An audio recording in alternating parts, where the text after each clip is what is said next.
Thank you. We'll call meeting to order. Shelley, can you do roll call, please? Yes, sir, Mr. Mayor. District 1, Councilman Rios. Present. District 2, Councilman Pastor. District 3, Councilman Leatham. Present. District 4, Vice Mayor Stapleton. Here. District 5, Councilwoman Giles. Here. District 6, Councilman Shipley. Here. Mayor Gameros. Here. We have a quorum, Mr. Mayor. Thank you, Shelley. Please join me in prayer. Father, we ask that you bless this meeting today and all those who are present, as well as those who are watching it virtually. Bless all our city and all our city employees. We pray for those who continue to battle the symptoms of COVID-19, and especially those in our local long-term care facility. Let all that we do bring honor to you. In Jesus' name, amen. Amen. Mike, can you lead us in the pledge? Sure, thank you. I pledge allegiance to the flag To the flag of the United States and to the republic for which it stands, one nation, under God, indivisible, with liberty and justice for all.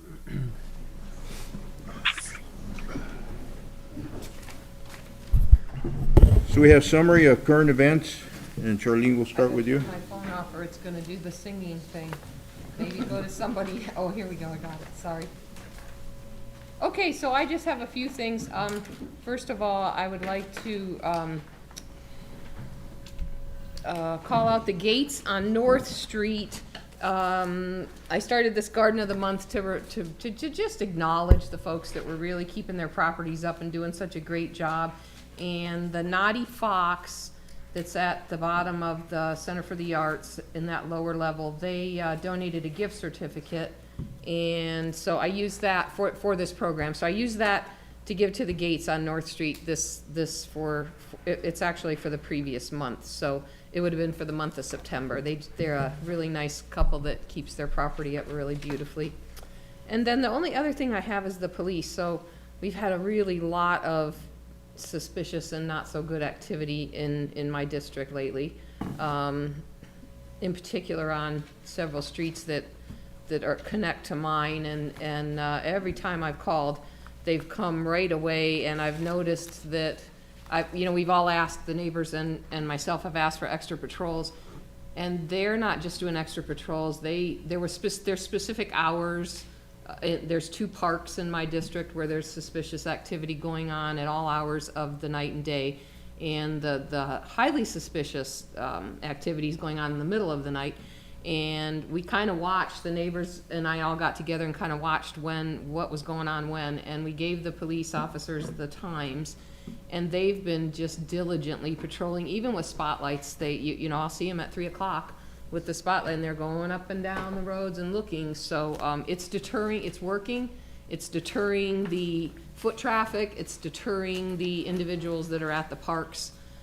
So thank you very much for that. All the people in the neighborhood are appreciative.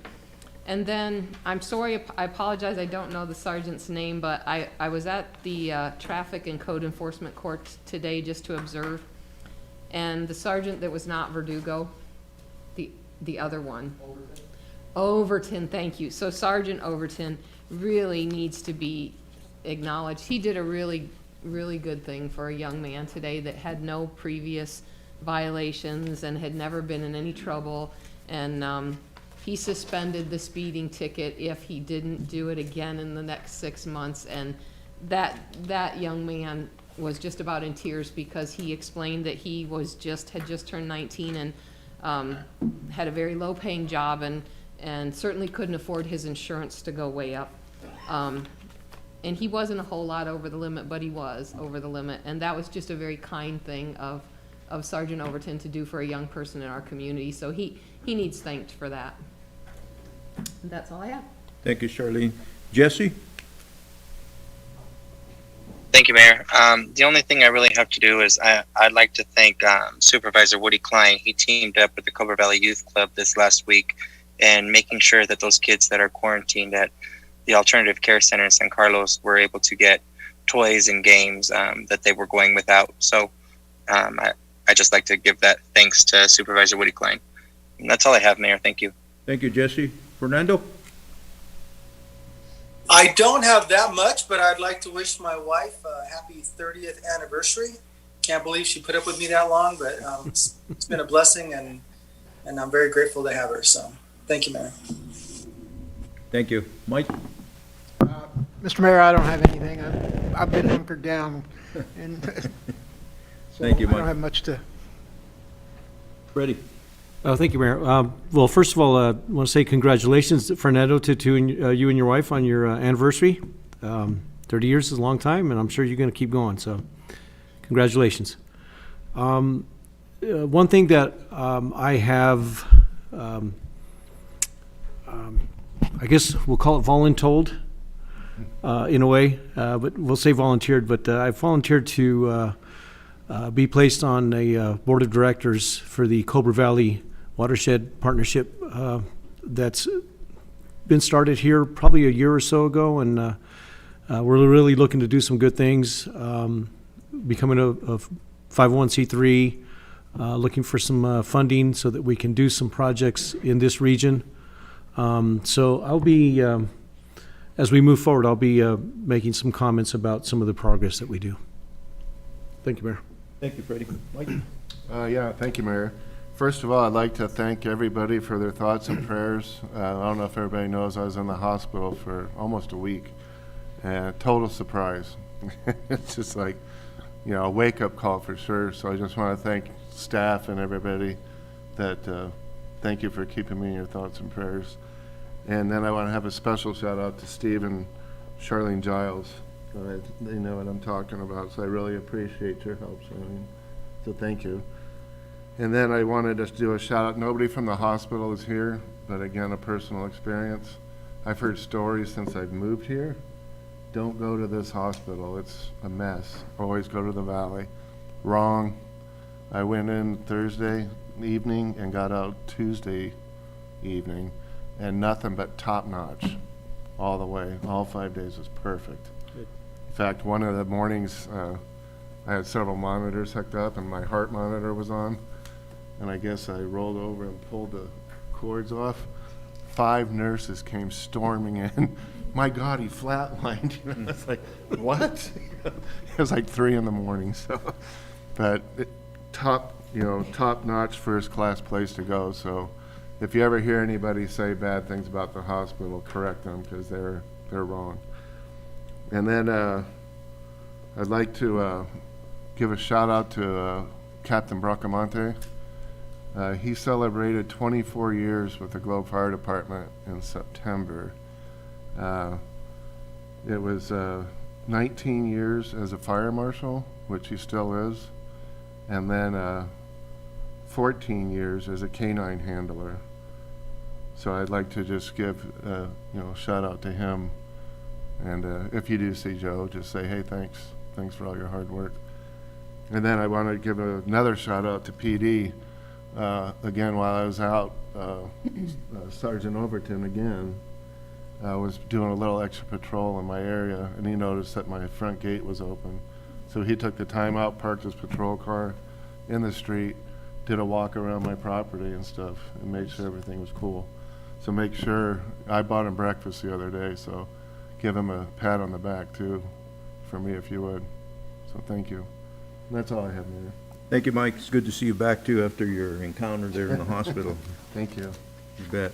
I'd like to mention that the census was extended, so you have till October 31st to still fill out your census application. It's vital to our community. It's vital to our state, our county. So they did get an extension because of COVID. And also remember that early voting has started. And I went there to turn in my early votes today, and there was a lot of people in line turning in their votes, which is good to see. There's a lot of people interested in the elections this year. I want to mention North Broad entrance because we got a lot of calls and a lot of comments of how it looks. I just want to make sure that the right people are recognized. We obviously, Lois Maneras designed this in 1999, so it's been over 20 years that she designed this entrance. And I know it's been attempted in the past and with a lot of failure, only because there's a lot of walls and hoops you got to jump through to just get through that. We've been fortunate that we were able to negotiate and meet with the Arizona Eastern for the past 2 years, and it's taken that long to at least get to this point. I want to thank the local administration of Arizona Eastern, and that's Kevin Jones, who's the general manager, Lance James, who's the roadmaster, and Jason Wood, who's the assistant roadmaster. And they've been amazing. They did the work. They had some work they had to do the railroad. The timing was right. They called us, and you said you had. They told us we had 3 days to complete it, so we jumped on board and were able to get it. But only because of that collaboration, cooperation, to be dedicated to our community. Again, the design, the lettering. Paul Contreras with Corona Signs, who's a professional sign painter. He's the one that designed from Lois's drawing and put the lettering on the railroad. So if you see him, please thank him for his work he has done down there. We have a meeting, I think it's tomorrow or the next day, and Arizona Eastern's open to phase 2, and phase 2 is going to be that we light up the rails on both sides, run conduit, and so that people can see it at night. It would be amazing. And also all the volunteers that came and helped us out to get this project done. Lastly, just because I'm a numbers, I read the COVID numbers every day and, worry about it and worry about our economy and worry about our community or our businesses having to shut down. Just remember, this thing is not gone, and our numbers are really bad in October, getting bad in October. September, we only had 10 positive cases the whole month. Today, we have 72 new cases. This is just Globe, Miami, and Claypool. And 66 of those have to do with our long-term facility. So if you take those away, really, it's only about 6 that we have positive in our community. But hey, our long-term facility has got hit with some positive cases. Remember, Arizona's still averaging 632 cases a day, new cases a day. Gila County has 771. That does not include the reservation. And recoveries, we have 650, and we have 47 deaths in Gila County. And our goals, again, we go by how long we stay open, is 7.9% positive, and our goal is 7.1. So we need to bring that number down. And again, in Arizona, hospitalizations have gone from 620. We're seeing a rise in that to 706. So just a reminder, it's out there. Whatever we have to do to mitigate or to slow down this virus, if it's wearing masks, social distancing, remember avoiding crowds, that's very important to our community, because I'd hate to see our community have to shut down. We're finally opening up some businesses, and so just keep that in the back of your mind. Thank you. Paul? Mr. Mayor, members of council, this, the mask thing is important.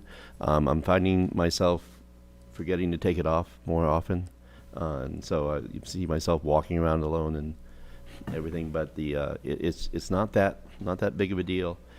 It gives protection to others. It gives security to yourself. I think it's still the proper time and place to continue with the mask. Real quick, I will let council know that on the ballot is a recreational marijuana proposition that we'll be deciding this year. They're getting some last minute stuff from the league, not last minute, but and there may be some things that we may need to consider prior to the enactment and the vote. And so we may put bring some things forward ordinance-wise to start the process prior to the vote. So you might see something on the 27th. Let me do some more homework on that and things, but there are things that we can put in place that need to go in prior to the vote rather than after. But I know City of Globe is very much agnostic on marijuana. I think it's something that we have here. And so we want to make sure that it matches what the City of Globe and the City of Globe Council wants to see for Globe. But I just wanted to warn you, because we may have to go without and waive some rules on a couple things. Lastly, speaking of 24-year-old anniversaries. I did receive a text that John Angula on September 22nd hit his 24th year anniversary also. So there's Joe Brachmani, John Angula. You know, we're going to have quite the party at the 25. So anyway, I wanted to call out to John. And thank you. Thank you, Paul. I did miss one thing, because I do want to at least announce this.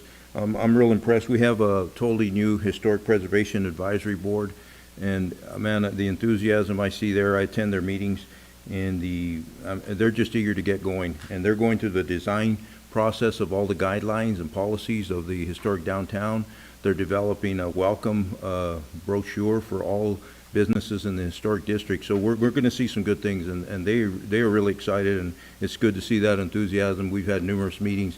They're meeting about every 2 weeks right now to try and get the process done. So glad to see some of our citizens step up and join these boards, because it's very important. There's a lot of work to be done, and it's very much appreciated by the council. Thank you.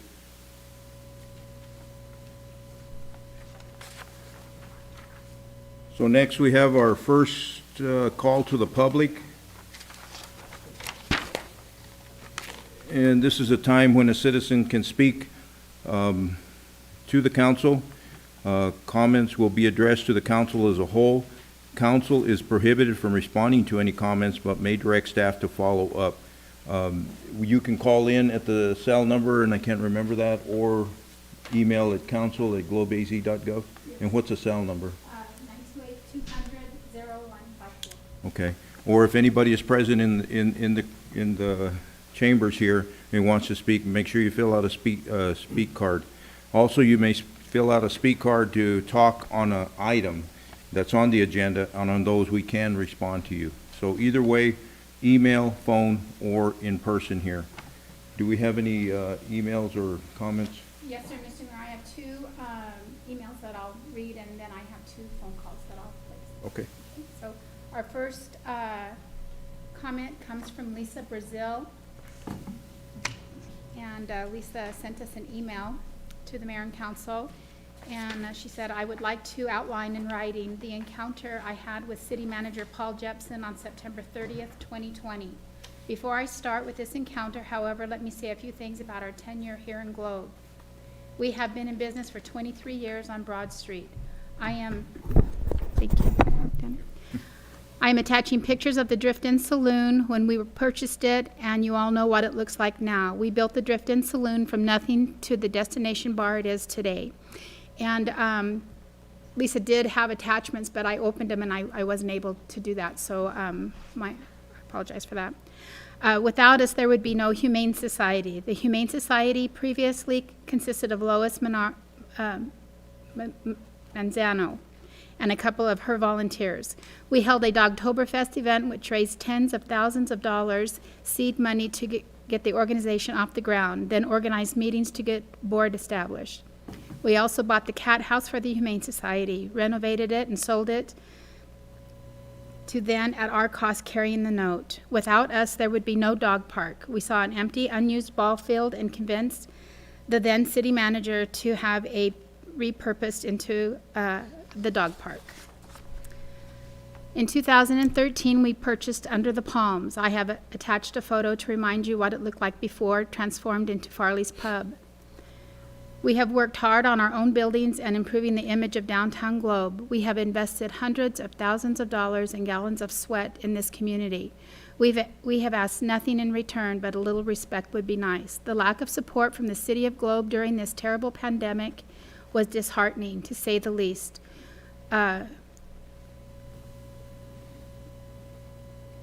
Culminating with the treatment I received from Mr. Jepson on September 30th. I was outside of Farley's Pub setting up a hot dog cart and barbecue grill. I had just spent thousands of dollars and driven thousands of miles to pick up, waiting for the Gila County Health Department to conduct an inspection in order to get a permit to operate, thus allowing Farley's Pub to reopen after a nearly 6-month closure. I was immediately put on the defense when Mr. Jepson approached me outside of Farley's Pub, clipboard in hand and maskless, with the words, "It looks like you are having a special event. You need a special event permit." I informed him that that was not a very friendly way to greet me, and he replied that he did not know how to speak to me.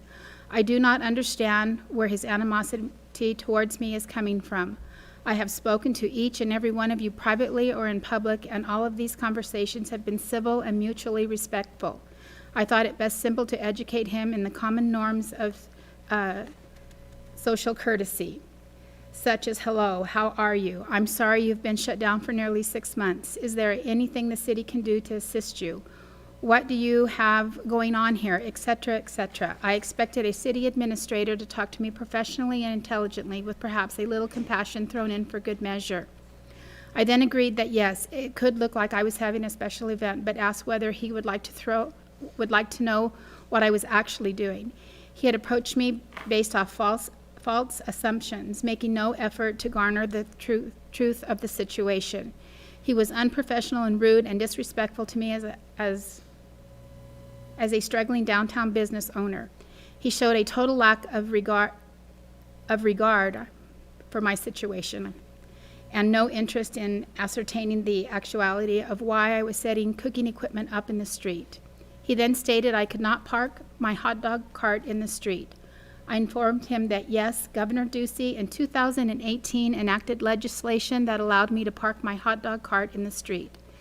At that point, the health department showed up, proving what I had told him was true, and he muttered that he would look into the law as he left. I continued with my inspection. Both pieces of equipment passed, and I received my permit to operate. Mr. Jepson made good on his threat to look into the law, wasting our tax dollars by having the city attorney look up the law. He had to begrudgingly admit I was right. When I tell the story of my unfortunate encounter, I use the term the city did this rather than Paul Jepson. Most people in town don't know who Paul Jepson is, but he is the voice and face of all of you at City Hall. Is this the image you want portrayed to the public? During our shutdown, we traveled throughout Arizona and numerous states in our travels to get our equipment. We traveled through New Mexico, Texas, Mississippi, Alabama, Oklahoma, Arkansas, Georgia, and South Carolina. Municipalities everywhere else are working with their struggling businesses to help them open or stay afloat. In Globe, no effort has been made to help us reopen. Only roadblocks put in our way.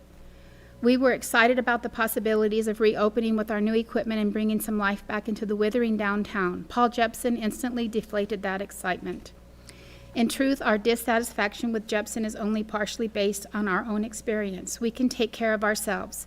Another major concern is for the Drift-In Saloon, an underdog business with new owners, who in their first year had to deal with a mass shooting at the neighboring bar, and in their second, a pandemic and Paul Jepson. The bar business is hard enough on a good day, and for new owners to have to deal with all of this is overwhelming. They invested everything they have into this business and this community, and they deserve to be treated better. The Drift-In Saloon is an incredible asset to this community and draws people from literally all over the world, yet it gets no support from its own city government. I mean Paul Jepson.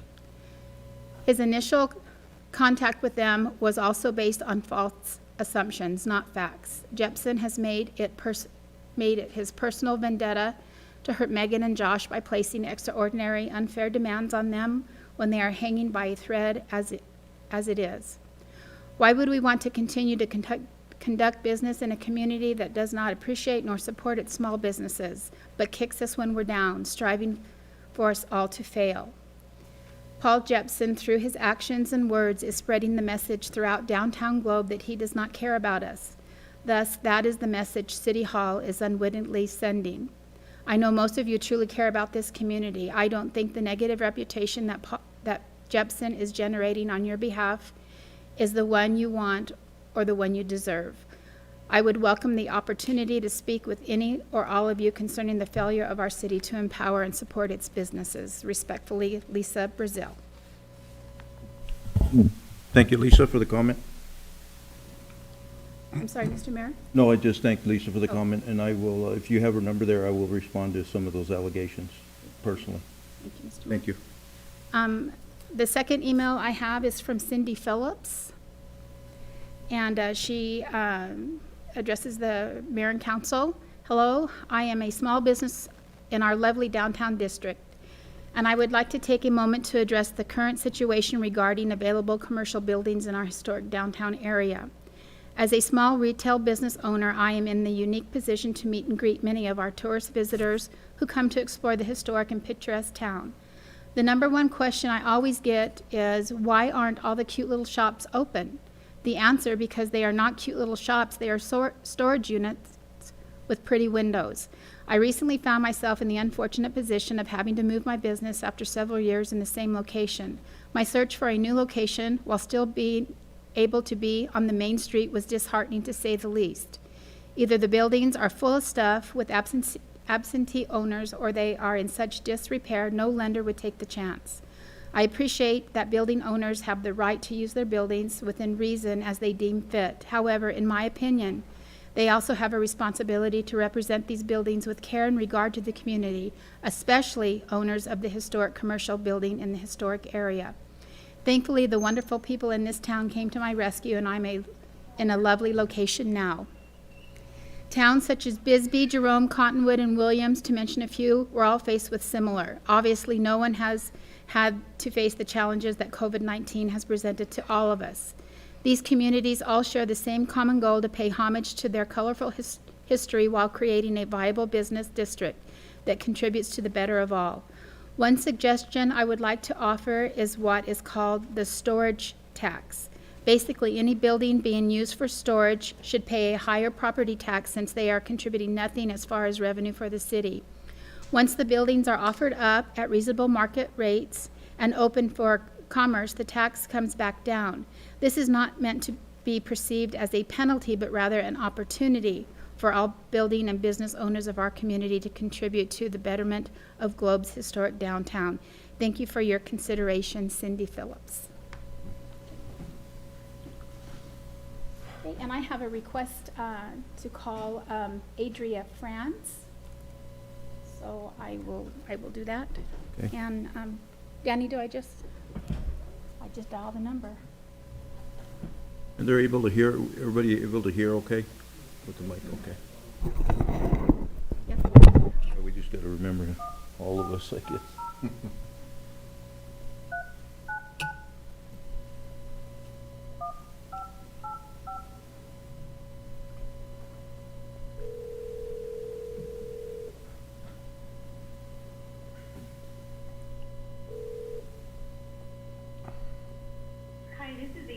Hi, Adria. This is the Globe City Council. Hi, thank you for allowing me to have a phone call tonight. I wanted to basically talk to everyone that's there, and I apologize I'm not present. I don't know how much everyone there knows of some of the projects that my team and my family have been working on this last couple of years. I think we started with some of our bigger projects in conversation of 2019. And since then, I've had really wonderful experience with all of the city council members and their staff, and specifically Paul and his team. The projects that we have and we're working on now require a lot of work and detail, and I've had the ability to bounce questions off of any one of them that I needed, whether it be regarding infrastructure or zoning or any rules or things that I need to check into. Some of them don't even apply to the team itself, like the Arizona water questions that I had on some projects that we're working on, that they've pointed me in the right direction on what I needed to do to move that along and keep that project moving forward. So tonight I basically would like to say thank you to everyone at the city, specifically Paul and his team, who have supported our project and continue to support our project, not just a slap on the back and I hope you do well, but basically a regular check-in that, is there anything that they can provide as far as information or checking in on us with our obstacles.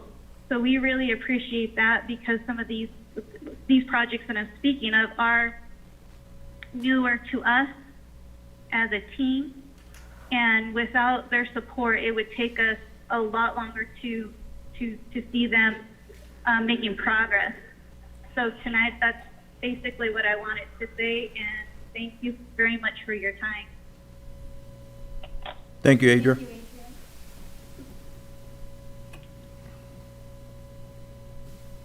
Is that all? I have one more. We have one more?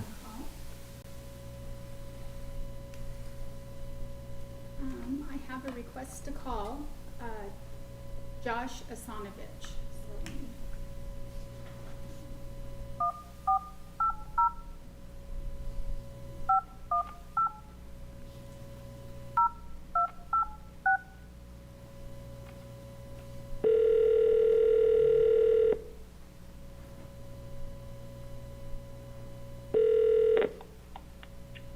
Hello, this is Josh. hi, Josh. This is Globe City Council. Hello? Can you hear us, Josh? Hello? Josh, Yes, this is Globe City Council. How are you? I'm doing well. How are you? Good. We received your email and you're before council now. Thank you. Hey, thanks a lot. Thanks a lot, guys, for taking my call. Honestly, I just wanted to call in and let everybody know. I think Adria called in as well. She's my sister. I don't know if everybody knows that.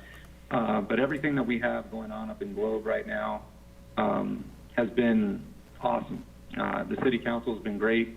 Everybody's been great. Paul, from Paul to Chris to everybody that has helped us along the way. I just wanted to say thank you. I know make sure that we were, letting everybody know we're thankful for all of that.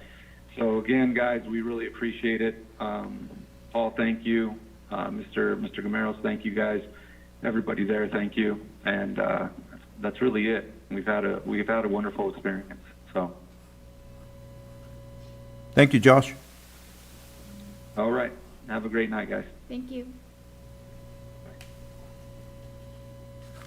Next, we go to special presentation and ceremonial matters.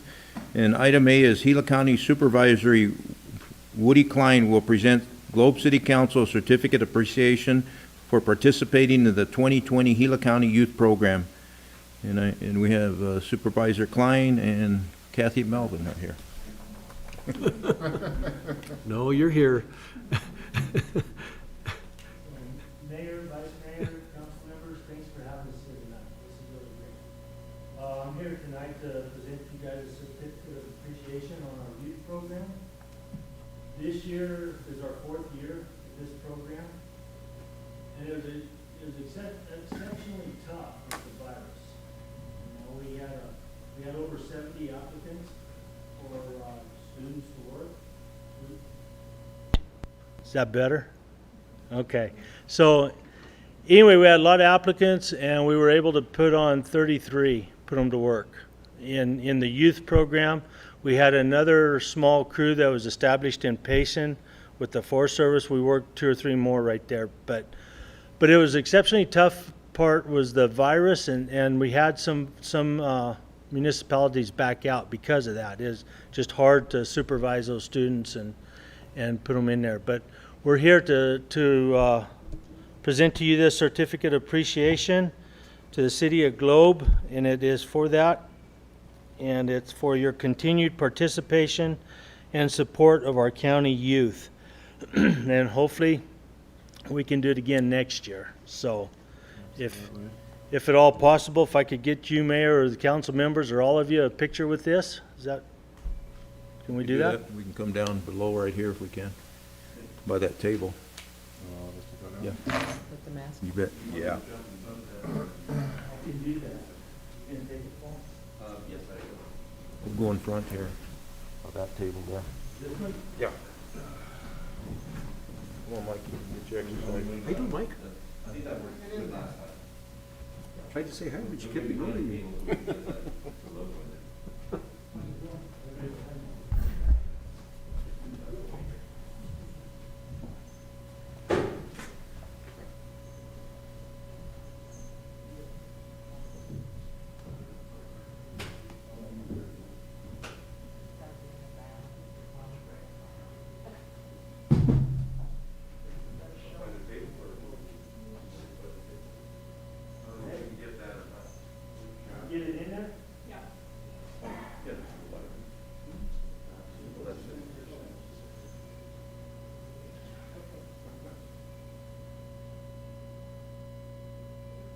For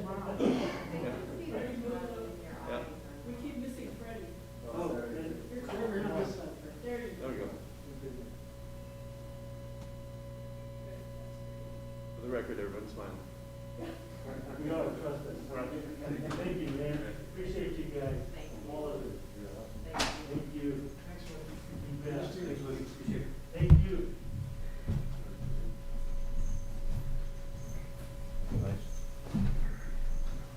Oh, sorry. You know what? Just figured out how to get Councilman Shipley's Ethan in there. Have to crop them in. Yeah, superimpose them in there, There you go. sitting on the table, Thanks again, Woody. Do it, Danny. yeah, wagging their feet. Item B, we'll have a presentation of the two-year police department update, and we got Chief Walters. Mr. Mayor, this is a 15-minute presentation. All right. Mr. Mayor and Council, at lunch, I was told I had 50 minutes, so I wrote an extra couple of pages, so I'm not sure if we're going to make it or not. At the end of this presentation, I do have an example for all of you to see on the body-worn camera. We searched and identified a couple of clips that we'll show you, just so you can get an idea of what it sees, and then some examples of some of the redaction that we did. So you'll see Officer Clemens in a traffic stop, but we'll do that at the end. Good evening, Mayor and Council. I am here just past my 2-year anniversary. I haven't quite got 24 with the City of Globe yet, but I'm working on it. As of September of 10th last month. So one of the things that I was presented when I started with the City of Globe was an audit that was done by the Public Safety Strategics Group back in 2015 that outlined a number of the deficiencies with the organization and that needed to be addressed. And so through this presentation, we're going to talk about specific items that were outlined and highlighted in that audit. And those are how we're attacking some of the challenges that the police department has had. And so I'll try to go through this. It's quite a bit of information. If you have a question, feel free to stop me and I'll clarify or try to answer your question, and then we'll get through it as quickly as we can. This report will provide a brief overview of the progress and well-being of the Globe Police Department and the accomplishments of the men and women who serve and protect the community and citizens of Globe. This review is not meant to be all-encompassing. However, it will cover changes implemented in the Globe Police Department from the beginning of September 2018 until September of 2020. Based on the Public Safety Strategies Group audit submitted June 9th, 2015, it will focus on the following topics: Globe PD personnel, facilities, equipment, and fleet, department audits and case management, career development and training, community engagement and community policing, internal and external partnerships, grants, policies and procedures, and department morale. In the first 11 months of 2018 and 2019, 7 officers left the police department. Of that 7, only 2 were due to other job opportunities. And both had started testing prior to my arrival at the department.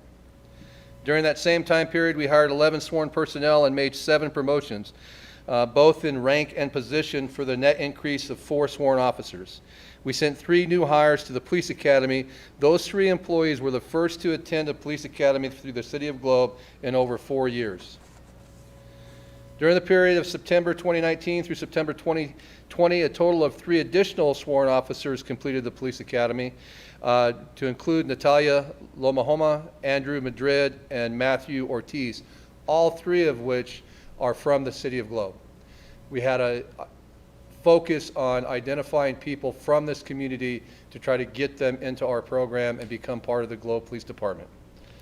Former Reserve Officer Dave Newman finally did fully retire. He came up to help me for a year, and now he's retired. However, we were fortunate enough to replace him with Reserve Officer Ivan Kaminsky this year. Ivan Kaminsky is a 20-plus year veteran of the police department, and the vast majority of that time he has spent in person crimes working homicide for the city of Chandler. He brings a wealth of knowledge, and he has been assigned as a reserve detective with Sergeant Williams' group. One admin employee left the police department this year and was replaced by Colleen Stevens. And then a new admin position was created for the body-worn camera analyst due to the introduction and deployment of body-worn cameras that we'll talk about at the end of this presentation. And so we welcome Kathleen Vega to the Globe Police Department. The department is now fully staffed for the first time in more than 15 years. Total of 23 full-time sworn, 1 reserve officer, and 4 civilian personnel. As of July 11th this year, not only are we fully staffed, but we're fully functional and deployable. Everybody has completed training. We achieved positive recruiting efforts evident by full staffing levels not seen in over a decade. Reduced employee turnover rate from an astonishing 200% over the last 5 years to a 0 turnover rate over the last year. Officer retention has been sustained at 100% for this past year, and the last officer to leave this department, he had pre-started testing for a lateral position at Apache Junction, left in June of 2019. Sustained officer retention increases department morale, increases career development opportunities through quality training and mentoring, impacts quality of service to the public that we serve, and reduces overtime liabilities. And I'm not sure if council got a full packet, but if you would like one, I'll make sure you get it. It has the outline and the organizational chart of the police department so you can see it. As far as facilities and equipment and fleet, facilities, the police property. The first year I was here, we identified and secured a new facility for the property and evidence room, completed design, and with the help of Jerry Barnes, John Angula, and their group, we were able to remodel that and put it into a functioning property room. It's been operational for over a year now, where patrol is utilizing it, and we completed the first phase of evidence move and initiated the audit last year. This year, we continued moving towards that, and we've now consolidated all property and evidence related to the police department, and it's 85% done through the audit. And understanding that there's over 40 years with the evidence and property that had not been touched. So it's taking time, but we're getting it. Detective substation. In the first year, when I met with Sergeant Williams, and we had a horrific tragedy with the Jammer shooting, it was very clear to me one of the pieces that is missing in the greater Gila County area is an advocacy center for victims. And so when I looked at having just been part of building an advocacy center in the city of Chandler, when I saw the building, I recognized immediately that this was an opportunity. And so I discussed this with Sergeant Steve Williams, and he's not here tonight, but he really deserves all the credit for this. Over the last 1.5 to 2 years, he's been working diligently identifying nonprofit groups, other partnerships, both in law enforcement and in victim services, to create the Copper Hills Victims Advocacy, which will open up later this month, or I think the grand opening is going to be in the mid-November. It's a full functioning system where we can have SANE nurses, we can do exams, and we don't have to transport the victims out of county down to Maricopa County or down to Tucson, which basically victimizes them again. So it's really through his efforts and through the commitment for members within this community that we were able to move forward with that. In 2019, property evidence, we had additional personnel, including 3 employees that were reassigned due to COVID. So if there is a silver lining with COVID, this was it for us. We were able to use that personnel from BESH and the library, which enabled us to get a jump start on the audit, is what put us at the 85% completion. So thank you for those directors and for the city for allowing them to TDY over to my shop. And then over the last 2 years, we've looked at some specific equipment, and we've got ballistic shields, radar trailers, helmets, holsters, weapon lightings, less lethal weapons, safety equipment to include nitro gloves, Narcan, True Narc, additional training and ammunition. During the period from September 19 through the 2020, the department has acquired or accomplished listed goals as follows. Movement of radio tower, and we're continuing to work on our radio service model for the department. We're actually trying to partner with both FD, Tri-City, and the county to try to look at something that's going to be holistic for everybody. We've acquired new firearms for the officers, implemented Axon body-worn cameras. Thank you to council and Paul for enabling us to be able to do that this year. Replenished or re-implemented our Guardian tracking software for improved performance management, record keeping. We purchased radar units, pole signs, and radar trailers. researching more efficient and effective phones for the officers, and reviewing, investigating investigative tools like software programs like Clears and things for the detectives. We've improved technologies to increase employee efficiency and effectiveness with the implementation of the TRAC system, traffic and criminal software that will enhance patrol capabilities in the field and with record-keeping capabilities. TRACS is a computer system installed in patrol vehicles that allow officers to complete several activities, to include the ability to write and print citations and accident reports out in the field. Fleet, we worked with the city. Again, Jerry Barnes and his crew were very helpful. In the beginning, we had to get some vehicles up and running and painted, and they did that, bringing Fleet into uniformity and appearance. We received donated vehicles from Oro Valley and from Show Low PD, both, that helped span the gap until we could get a proper system in place. We actively working on computers in all the vehicles. We negotiated with Enterprise Leasing to purchase 8 new vehicles this year, with a continuing plan of enhanced and current antiquated fleet, replacing 4 vehicles a year until we get a full turnover. Then we'll be on a process from them on out. We purchased the mobile data terminals inside the cars, improvement to fleet management with 1 person overseeing fleet from PD. Sergeant Mike Boyd was, I tell you, he was voluntold, so he's doing a fine job. Department audits and case management. We've improved the accountability through audits and reports, property and equipment. Work to establish NIMS requirement. It's going to be the new uniform crime reporting for the federal government. Begin audit on property and evidence, audit of all serious crime reports and investigations for previous years, establish reporting and documentation process for all current major crime reports and investigations. We addressed deficiencies from Arizona's post-training audit and implemented new training regiments to include specialized training and focused on succession planning.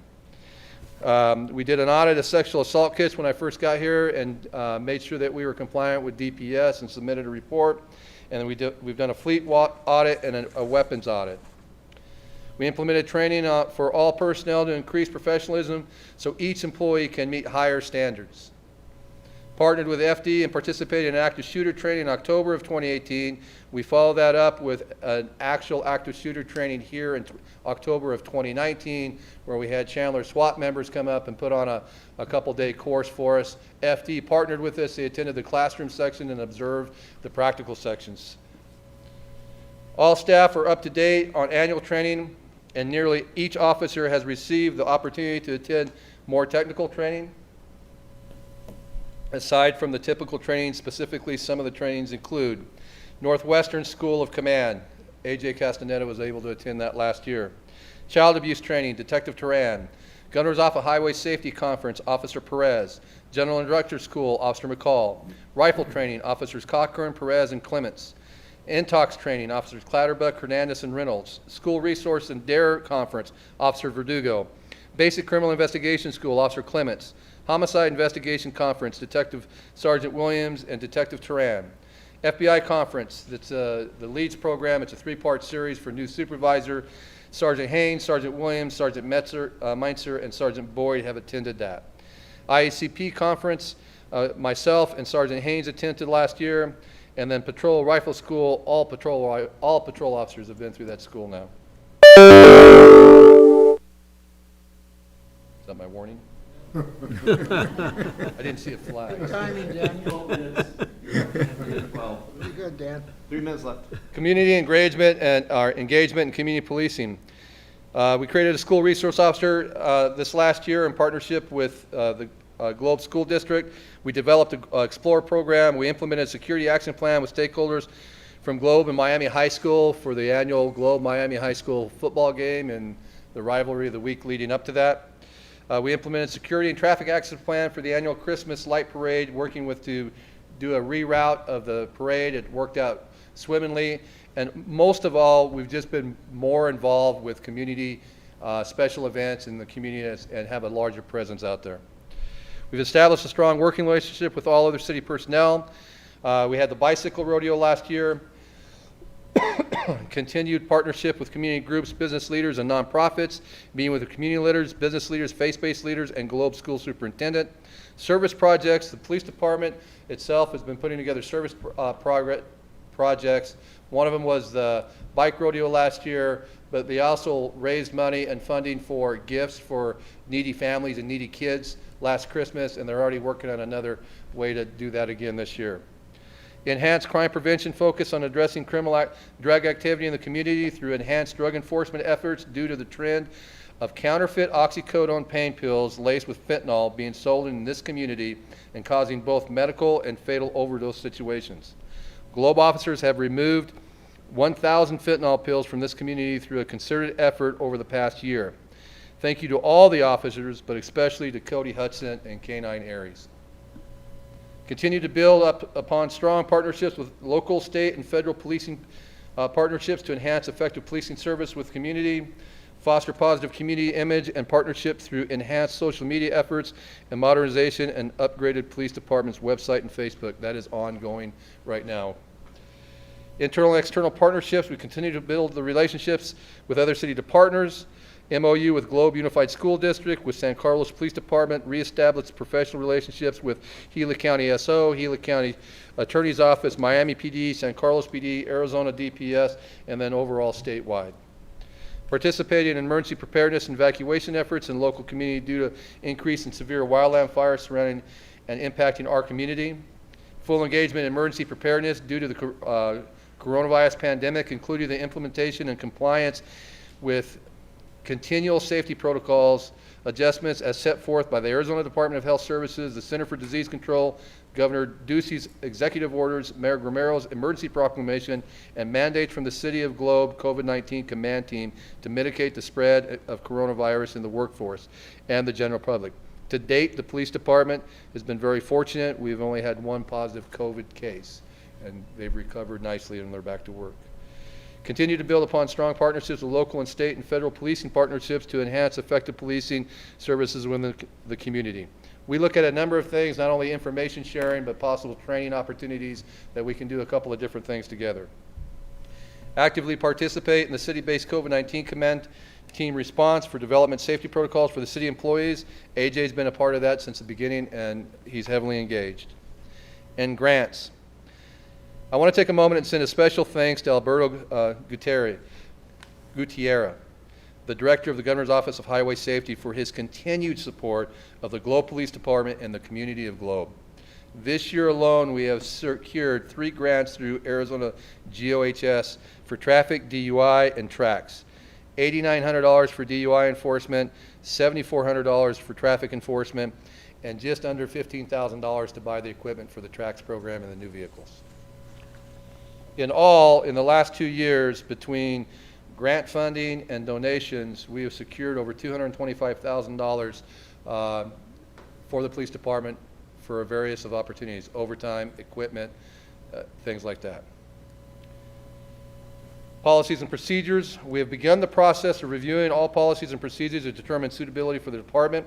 We've picked a set of policies, and now we've applied for the current and taken on the undertaking of the 2-year program to achieve ACOP accreditation. The goal for the police department is to become an accredited police department that sets that aside to force us to maintain higher standards in the service of this community. Department morale. We began changing the culture and attitude of the organization from the negative to a positive, improving working condition by providing improved equipment, facilities, training for the employees, encourage supervisors to recognize employees' efforts, establish the first annual Globe Police Officer Awards Banquet, an alumni event that was about 1.5 years ago. We're behind because of COVID. Conducted detailed background investigation of newly hired personnel whose initial process was limited. Recognize and promote leaders in the organization. Hired and established a staff sergeant position in the beginning. We later, during the reorg, changed that to a lieutenant's position, Lieutenant Haynes, to my right. Attained MDTs for all the officers' vehicles. Set standard supervisors meeting and quarterly department meetings for better communication, which was grossly lacking. Involved all employees in the development of both the strategic plan, the mission statement, and the vision statement. Established employees' input for the department on hiring process and restructuring of the organization to include Lieutenant Haynes' promotion. And I promise you I've got 1 page left. So moving forward, COVID-19 has impacted all of us, specifically limiting our community engagement, training capabilities, etc. So as we move forward and the country works its way back, we will be playing catch-up with some of these items.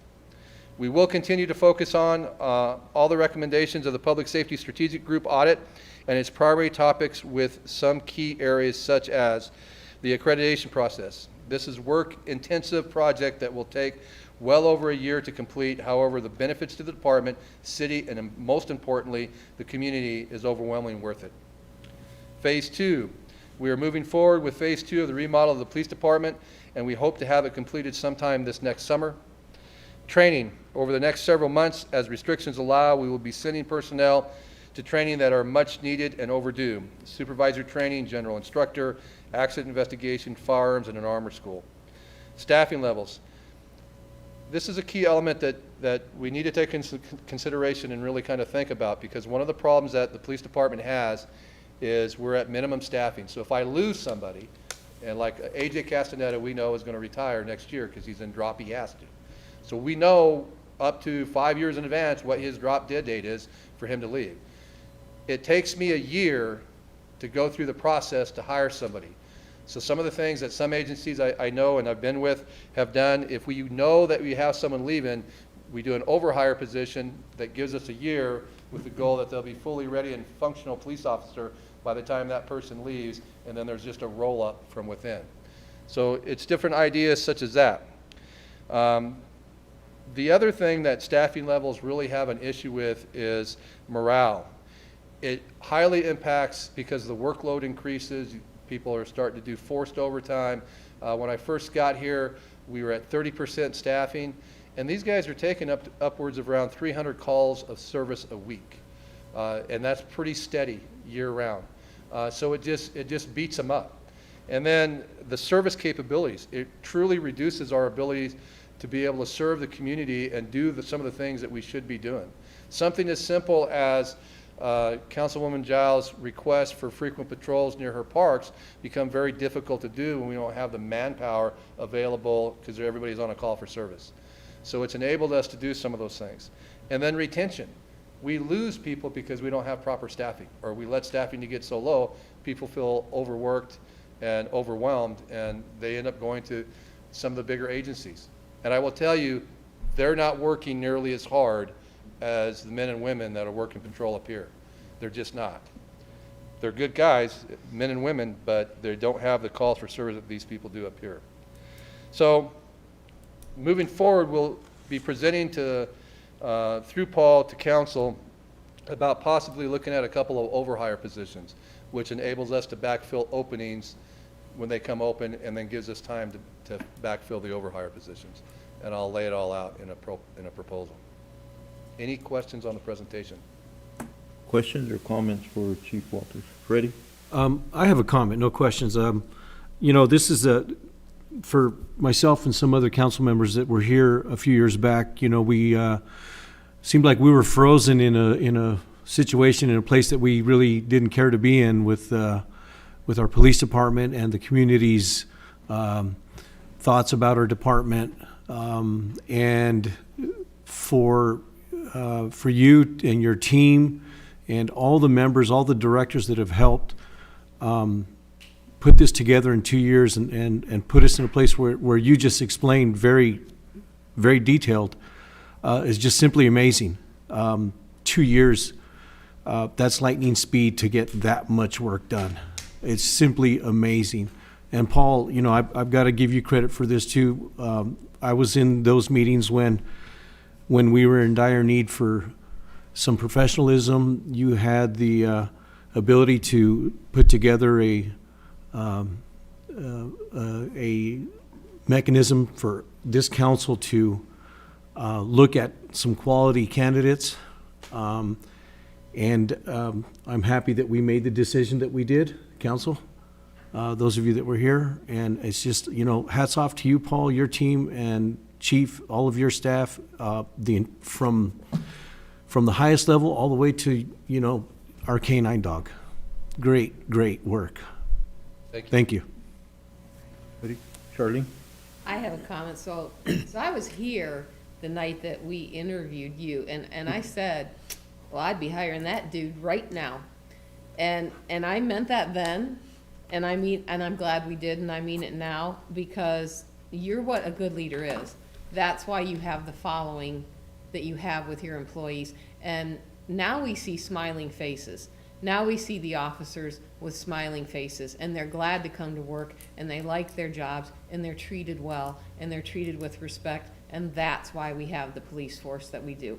It's the entire group, but you're the good leader that made it happen. So thank you very much. Well, thank you, Councilwoman Giles. I appreciate the kind words from both you, and I keep looking at the name, and it's not you. No, that's not me. Thank you, Freddie. You're welcome. Jesse or Freddie, any comments? Mayor, I got a comment. Go ahead, Fernando. I love the presentation. I know that we've made a lot of progress and under your leadership. And I was not here when they selected you, but I think they made the right choice. Is the Connex out of the driveway yet? That's it. Thank you, Fernando. Mayor, I do have a comment. I want to congratulate you, Chief Walters. I think that since living and growing up in this community, I think that you've regained the trust of the constituents here in Globe, the residents of Globe, and you've brought back that honor that Globe Police Department deserves. So, thank you. Thank you for the kind words. Mike, go ahead. Chief, excuse me, I was here also when we hired you in years before, and I saw a lot of turnaround in PD in the 7 years that I've been sitting up here. And I just want to congratulate you. You've done, well, you and the entire PD have done everything that we've asked you to do in record time. You've turned this entire department around in lightning speed, and it's actually fun to watch the changes. Like I said, years ago, I saw several chiefs fail, several employees leave. Several employees came to me and asked me questions and stuff about PD, and it was a drowning department at that time. Now, like Charlene said, all the officers are happy. You see them out in the public. You just have done a phenomenal job. So I just want to thank you for everything that you've done, and also all the officers. I really appreciate it. Thank you, Vice Mayor. Thank you. Anything, Mike? Sure, Mr. Mayor, thank you. Chief, we've only gotten to know each other here in about 8 or 9 months, but I've really been impressed with how you run your department. You've always been very open with me when I've had any questions or any concerns, and I think you're doing a great job. So, thank you, sir. Chief, my comment is congratulations, your first 2 years. You've done an amazing job with that department. You've really brought back professionalism. You brought the morale, the commitment to our community and to your department. I'm amazed. And you know, I read the department and I appreciate all the biweekly department head reports. They're good reading, good to understand what's going on. But with yours, I read those calls, the critical calls that you go on. If people really knew, you know, and I see more traffic stops, and traffic stops really get the drugs off the streets. And that's what I'm amazed, all the drug busts that you're able to accomplish with the type of department you have and with all the stops you guys are making now on the streets. Thank you very much. Thank you, sir. I've got 2 more quick things. The city, before I show the camera, the city spent a lot of money because they were trying to identify the things that needed to be fixed in the police department back in 2015. And when I got here, other than one thing, nothing else had been done.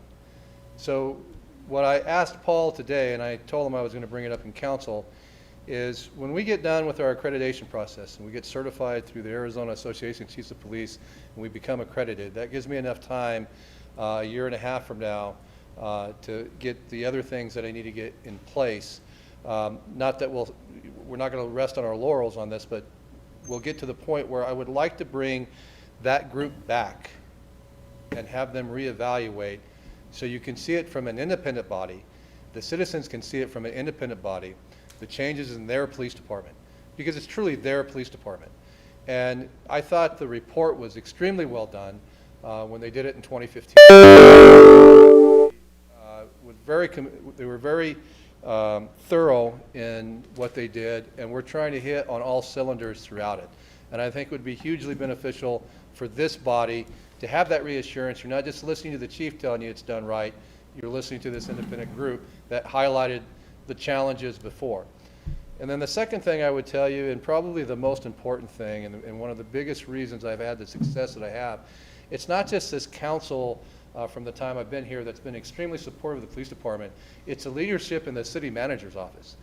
Because Paul has absolutely been a cheerleader and enabler of us to be able to get some of the things that we've done.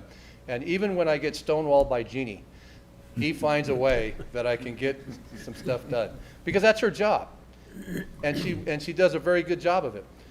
But between working with him and then the other directors within the city, it's really helped us and been able to enable me to do some of the things that we needed to do.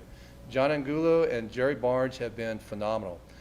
Gary has been phenomenal. Everybody has just really reached out and done a lot for us, trying to help us successful, but no more than what Paul Jepson has done for that police department. So I wanted to say thank you to all of you, but also to him. And if there's no more questions, we'll show you a quick clip. This is a traffic stop that Clements did, and this is him getting out of the car. Thank you.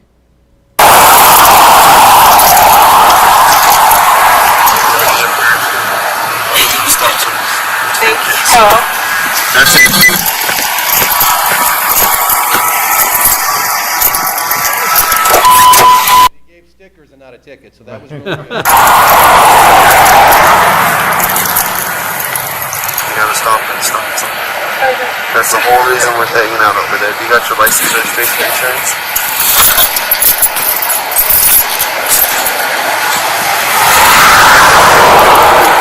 How are you guys?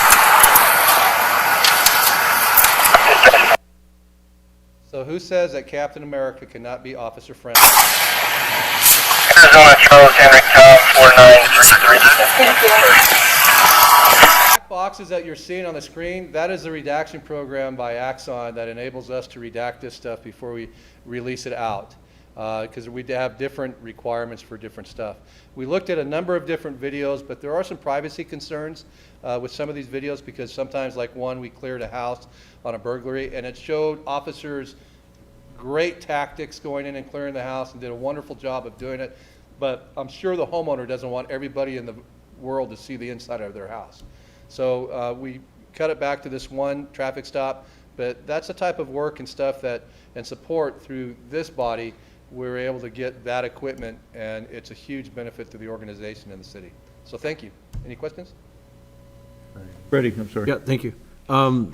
Two things. I'm really amazed with the quality of the audio and video on this body cam. It's really detailed. I mean, I could imagine you could probably zoom in on some stuff at a still shot, and you can see you really need to zoom in on some language or paperwork or something like that.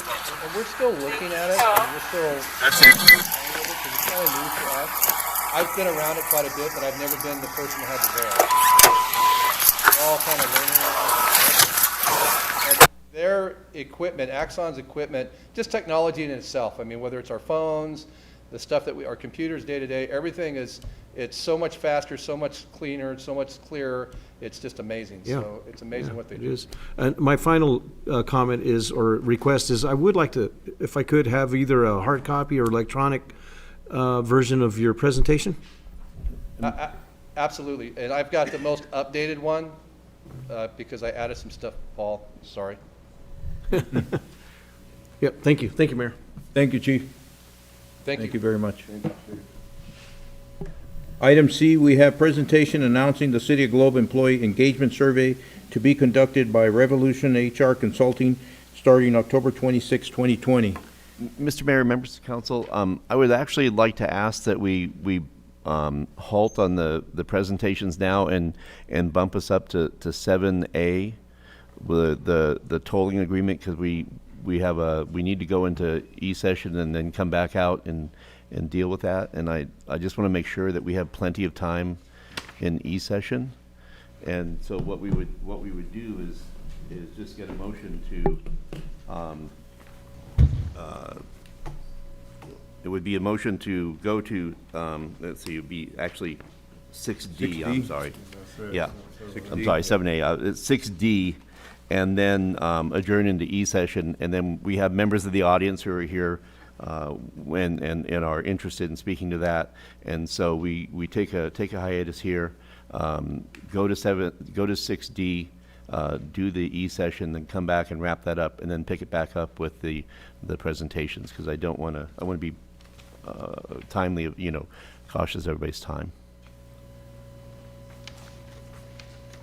So a motion to go forward to 6D and go into executive session. Second. We have a motion and a second to move forward to item 6D. All those in favor say aye. Aye. Aye. Any opposed, nay? Motion passed. And then, Mr. Mayor, members of council, to the members of the crowd, we'll ask you to kindly step out, and we conduct E-session in here because of the Zooming capacity, and then we'll come and let everybody know when it's time to come back. And so the only, and is Bill ready? I think so. Okay. All right, thank you. And then if Mr. Mayor, members of council, if you want to take a 3-minute break, you're welcome to do that too, while we get repositioned here.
only gonna take like 3 Take a minutes. 3 minute, if you want a 3 minute. Yeah, I do too, so. Oh, you got, Okay. oh, no, you don't have that. Oh, sorry. What the hell are you talking about? I saw the line. I'm losing it. Go ahead, you can go. I'll beat you there anyway, so I'll be done. Yeah, you're gonna fight me? Are we gonna hear Woody or? No, We're gonna have Woody come back. we should have done that before. Before we went into He's session. been out there for a minute. And he's gotta go around it. That's the part I support, 'cause I'm the one that requested it. I'll call him. Okay, we'll blame you. Will you take Go half, ahead. you do half the minute. Oh, he's not gonna be mad at you.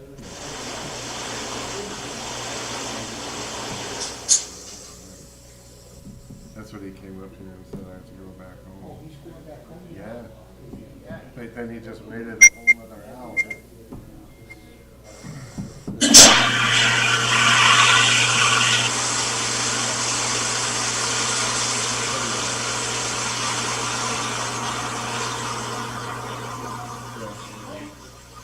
She's sure she has authority to represent him. Oh, yeah.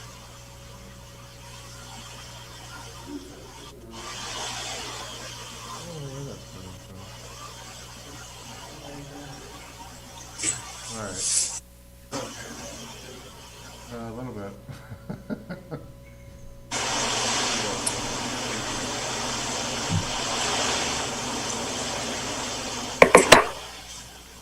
Guy, I'm telling you.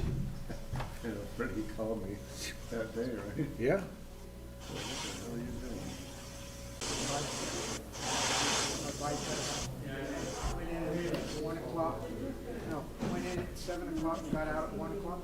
And at 6 o'clock, the nurse came in and said, okay, Mr. Castro, we have to walk to the end of the home. Holly, are you glad the farmer's market's over or not?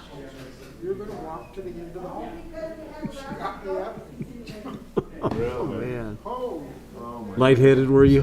We're gonna table. What did he say? He said he'd table it. We're gonna table what he's gonna get. Is he okay? Yeah, he's They're okay. gonna take, really, so they're gonna stay? No, they're not gonna stay. But they're gonna go, we're gonna table. Sorry, We Kathy. need to table for more.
bring regular council session or meeting back into session.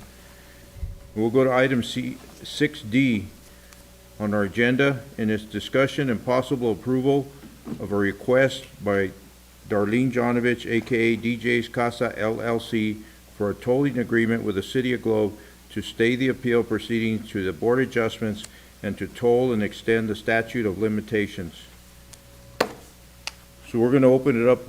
We do have numerous cards here for requests to speak. We will limit it to 3 minutes to speak each. That way we can get through these in a timely manner. And when I call you up, please go up to the podium up there so you can speak into the mic so we can record it and still hear it. Okay, all right. So first I got Diane Holder.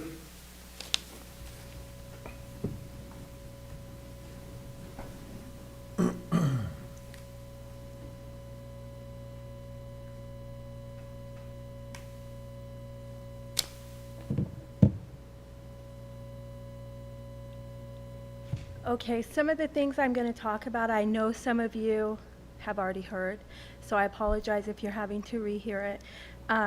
But I'm going to try to make this as quick as I can, just with starting with the beginning.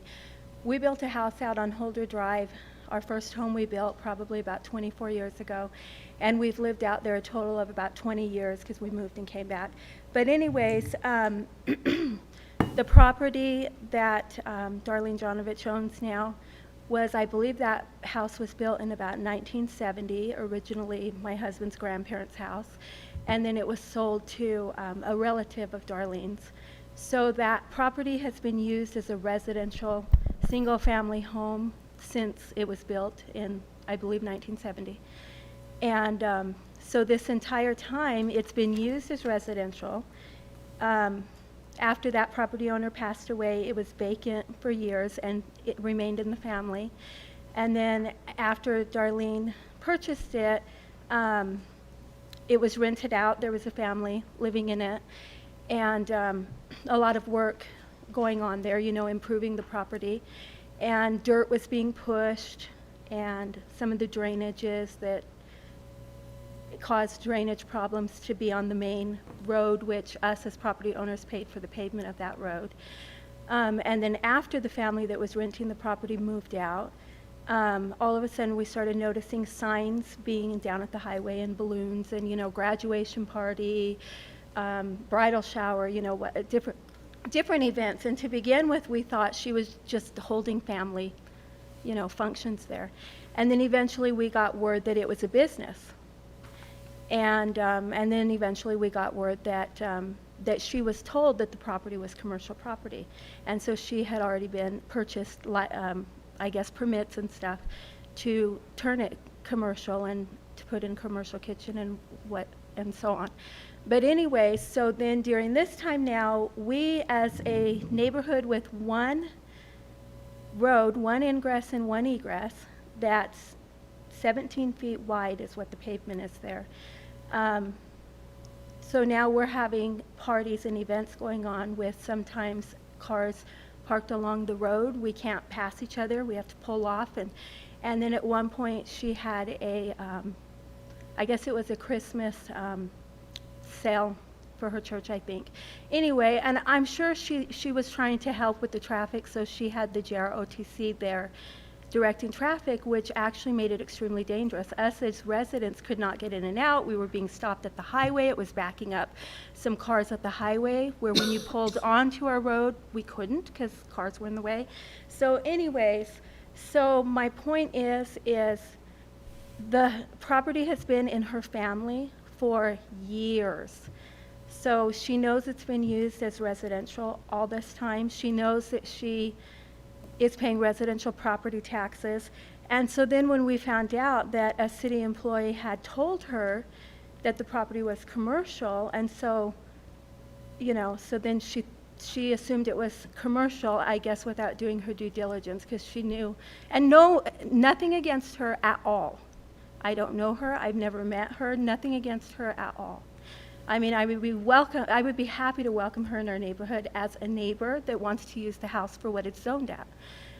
Because I feel that Anybody else that wanted to change their residential property into a commercial property would probably have to go sell it and go purchase a commercial property, because I feel if we change this zoning for this specific property who doesn't meet the stipulations, it's not the amount of acreage that it needs to be, it doesn't meet a lot of the stipulations to be turned into a commercial property, then we're going to set that precedence of somebody in Cecil Circle or somebody in another neighborhood then wants to change theirs. So are we going to start doing that? This is the whole reason why we have zoning. This is the whole reason, and I know, and I know I'm sorry, and I know that in another council meeting it was brought up that the property abuts against commercial property. So all of the property around it is residential except for maybe, I don't know, 20 to 25 feet of the Hollis property, but that's down at the bottom of a bank. Her property has no access through that commercial property to get to it. The only access to get to that residential property that's being used for commercial, is through our road. And so another thing, I know I'm going over time, but another thing that I want to bring up is I have called Paul right when it happened and said, Paul, and this is after we already met with Paul and a few others, after we already met with them, and brought up our concern that the business is continuing. It's continuing illegal because it's not a commercial property. Our daughter came home for lunch one day and came home scared to death. She was headed home. An event was ending and a car came flying. You know, it comes down around, if you've ever been to the property, and it's a blinded spot on the wrong side of the road because the road's not wide enough, this close to hitting her head on. She was really, really shook up. I called Paul immediately and said, Paul, this was a near miss. What are we going to do when an accident happens and you guys have been told that this is a safety problem and the business is still continuing when it's illegal to still continue because it's not zoned commercial? Okay. So anyways, and so I just want to say real quickly, the thing is that spot zoning is frowned upon. And spot zoning is the process of singling out a small parcel of land for a use classification totally different from that of the surrounding area for the benefit of the owner of such property and to detriment of other owners. So the rest of us, she's the newest property owner out there. The rest of us have lived out there for years paying property taxes. And like I said, it's nothing against her. I don't know her. I'd be happy to welcome her in the neighborhood. But, you know, as somebody living there, but I just don't see how we can continue to give her more time to keep having events there and continue to even think about changing the zoning when there's one ingress and one egress and it's a private drive. So thank you for Thank you, listening to me, Dan. and I appreciate Thank you. each and every one of you. Travis Holder, I think she took some of your time.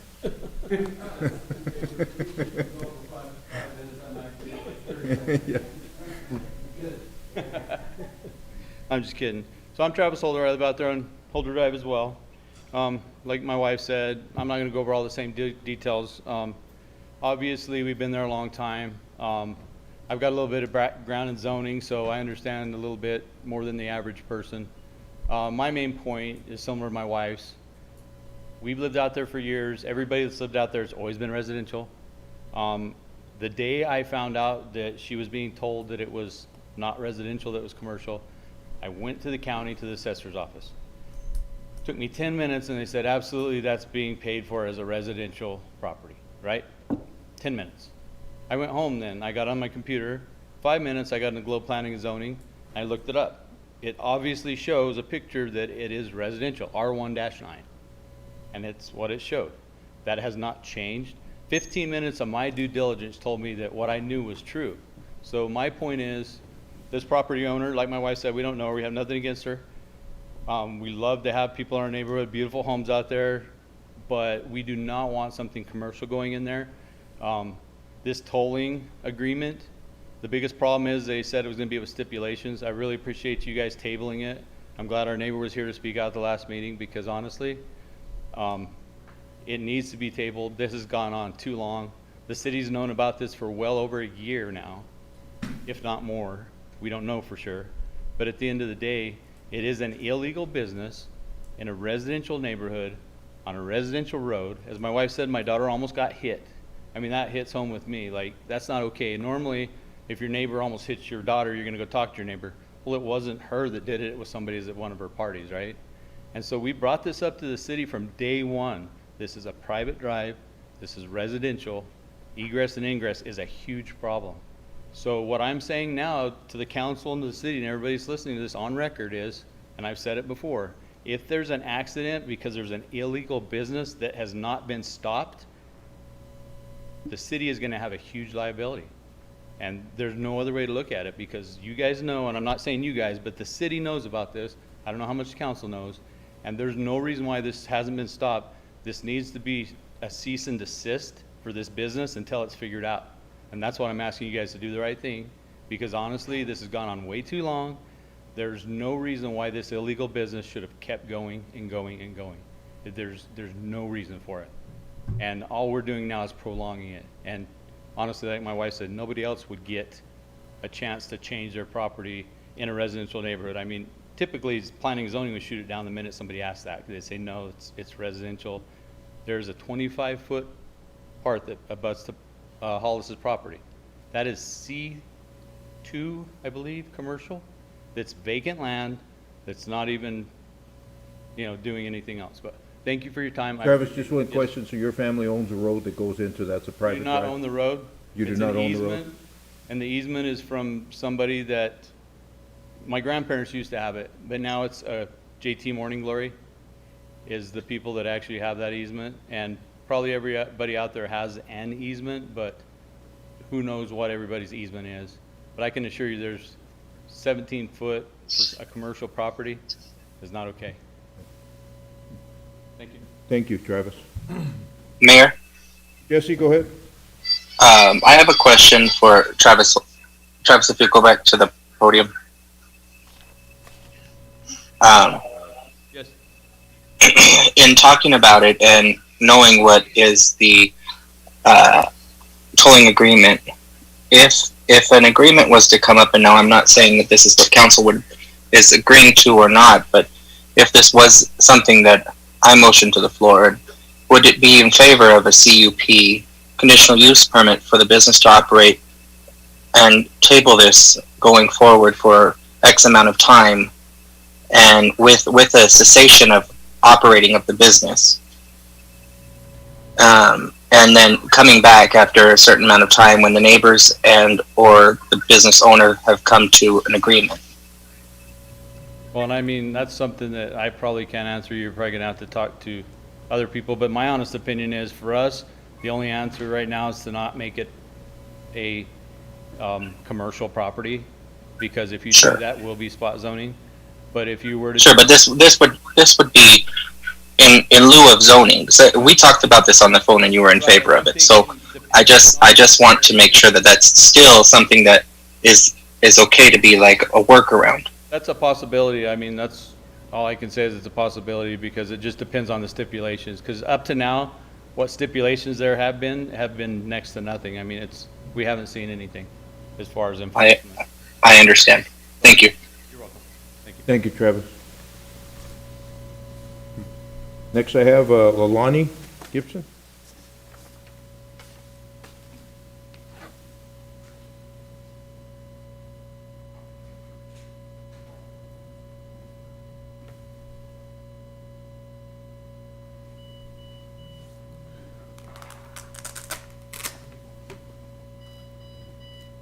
Mayor Gamaros and council members, please excuse my appearance. I've been at work 13 and a half hours, and I am filthy dirty and just got off work and came running here. You guys know my position. You know I'm passionate about it. You know that me and my husband did not come from money. We have worked our life since we were 15 years old to have our dream home. Even before that, I babysat, he delivered papers. We have saved and saved and saved to have our dream home, to be out there. I sold real estate for 6 years. This was my dream property. We talked Kendrick into selling it to us. We have put everything into this property. We have been blessed and fortunate to be able to raise our children there. We look forward to retirement, to having little grandbabies raised there. This is going to devastate us if this is commercial. Do you all realize that we have commercial on two sides of us right now? That's Bobby Hollis's land, and we've known that for over 27 years now.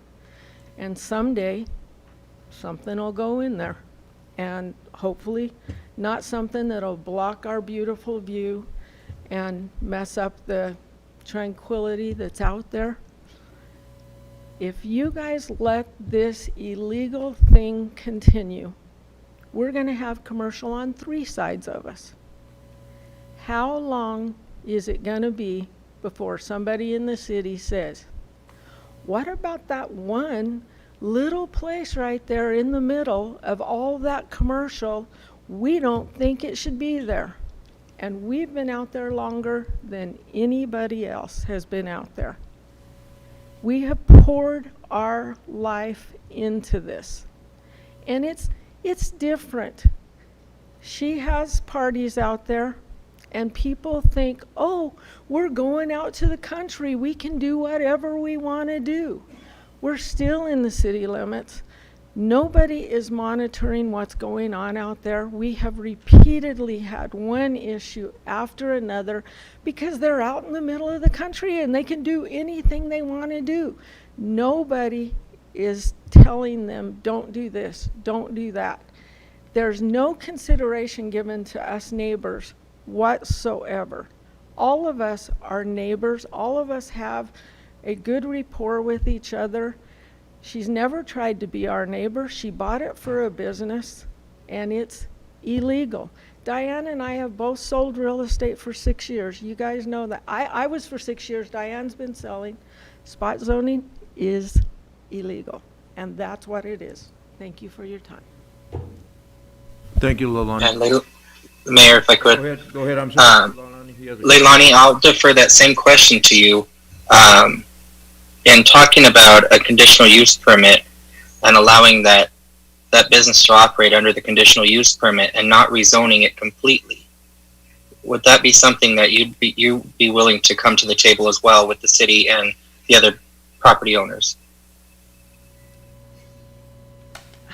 You know, that is really, really difficult for me to say because, you know, my son was driving home the other day and the same exact thing happened. Somebody come flying down from there and almost head on with him. There's just night after night of things going on. Nobody's paying attention. Nobody's monitored anything from this far out, and I don't know that would actually help. I don't know that would actually work. I mean, maybe Darlene doesn't even know some of the stuff, some of the issues, some of the problems that have been going on. I'm not sure that would work. I really don't know. I'm really concerned for safety. Understand, and that's why I would also ask and be in favor of cessation of operations until we get a CUP in place or get everybody to the table and to that fold and work that out. And so I just wanted to see where you were, assess where you were. I know that when we previously talked, you also were leaning towards and being in favor of a CUP if we could get everybody to the table and agree to terms. Well, it's absolutely better than it being just given an illegal commercial. But I mean, sure. Mayor Gameros and Jesse has been out there and has looked at the property and has seen it. You know, one wrong move, somebody comes flying up the hill and goes off the hill, they're on top of our house and somebody's dead. I don't know what the answer is, but not commercial. Thank you, Leilani. Thank you.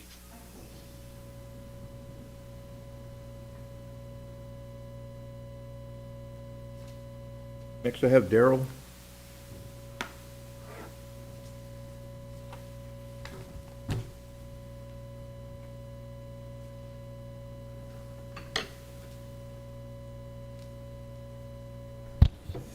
Mayor, Council, thanks for the opportunity.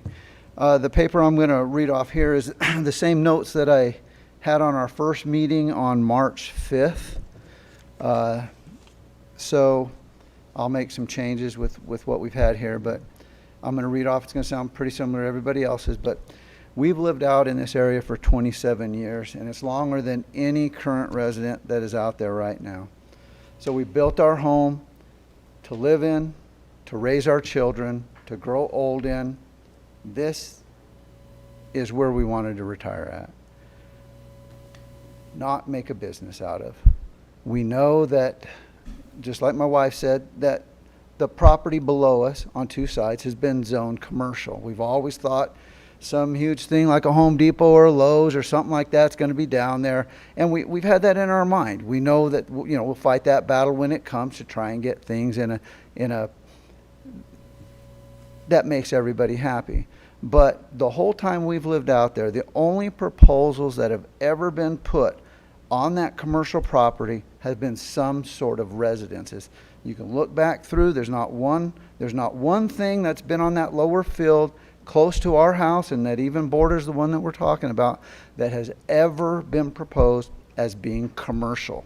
So you got another proposal coming up. There's no commercial that borders that property on your new one that you say you have coming up. So what's going to happen when that goes through? You're going to have residences down there. You're going to have us. You have all the other residences, and you're going to have this one business operating on the hill above my house. So we will be, it wasn't anything near the plan or any plan that's been proposed. Homeowners in the area do not want a commercial operation out there, or I'll change that to be a business out there. This home is right next to mine. It's up on a hill above ours, but not all the land. Some of it is right on the same level as ours that they've bladed off to make a parking lot out of. Okay? What's going to happen to me there? I'm going to have a parking lot in my front yard. This is not a homeowner who all of a sudden needed to start a business from their home. This is someone who bought it specifically to make it into a business and who has never lived in it. This is not just a home office. There's a lot of traffic associated with the business that she's wanting to have here. There has to be, in order for that to be a business. This is a private road. The easement and road are not designed for commercial traffic or maintained by the city. All paving and maintenance to this point have been done by the homeowners. There's a 2-inch private water line that goes in there. Wasn't even designed for the amount of people who are out there right now, let alone having something commercial there or a business there. Having this as a business or commercial is no benefit to anybody but her. There's nothing in it for the city but heartache, trouble that you got right now. Timing me? No, you keep. All right. So they can't say they didn't know it was commercial. They actually, if they actually own the home, it would say it when the home was closed, and it does. It says that it's residential. It was built as residential from Kendrick. It was sold to Donnie as residential. After all the legal battles were over, Peachy got the property. It was residential. Now her sister gets it, and all of a sudden she thinks it's commercial. It's not. She knew it. It was in the design to begin with. And now we're trying to get this thing crammed down our throat with, oh, will you take this or will you take that? As far as I'm concerned right now, you guys have you issued a cease and desist, have you not? Did you issue a cease and desist? It did expire? Okay, have you enforced it? It's in the process. In the process. How long does it take to enforce something like that? So here's what I'm saying. Rip the Band-Aid off, okay? Enforce the cease and desist. Shut the thing down. And take your lumps as the city for issuing permits that shouldn't have been issued. It's a mistake, okay? It's a mistake. So deal with the consequences, but don't make us pay for it, because let's say this new proposal that they have on the lower field by our house ends up falling through, and it doesn't end up being a residential or a 3-story apartment building or whatever in the world's going out there. Okay, let's say that falls through, and it ends up being a commercial property. Like my wife said, we're going to be surrounded on 3 sides now. It was never intended for that. We're going to be the little island, the little peninsula out there that's now residential. So, you know, hard decisions come to you guys, and I'd appreciate you looking out for us. We get nothing from the city, nothing. I have water. The water in the line comes from the city, and taxes. That's all I have from you guys. Let's keep it residential out there. The house, her home's a beautiful home.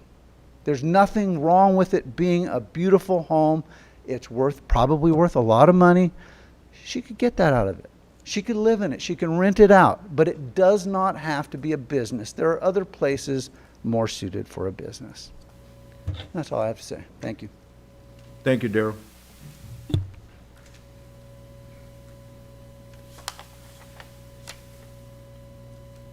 Next, I have Holly Brantley.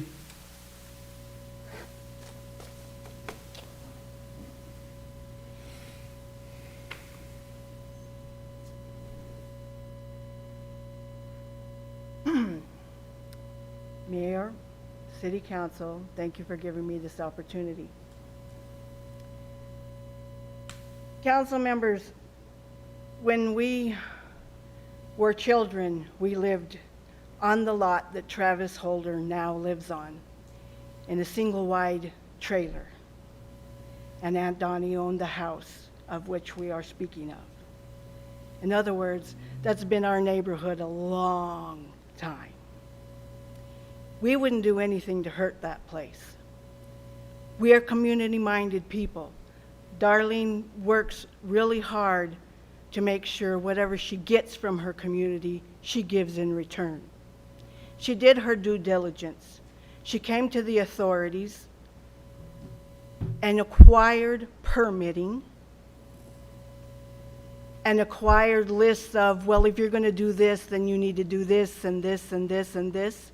And she also went through a rigorous inspection program, which the city members who did the inspections came on property to do the inspections, and at no time was the zoning ever brought up.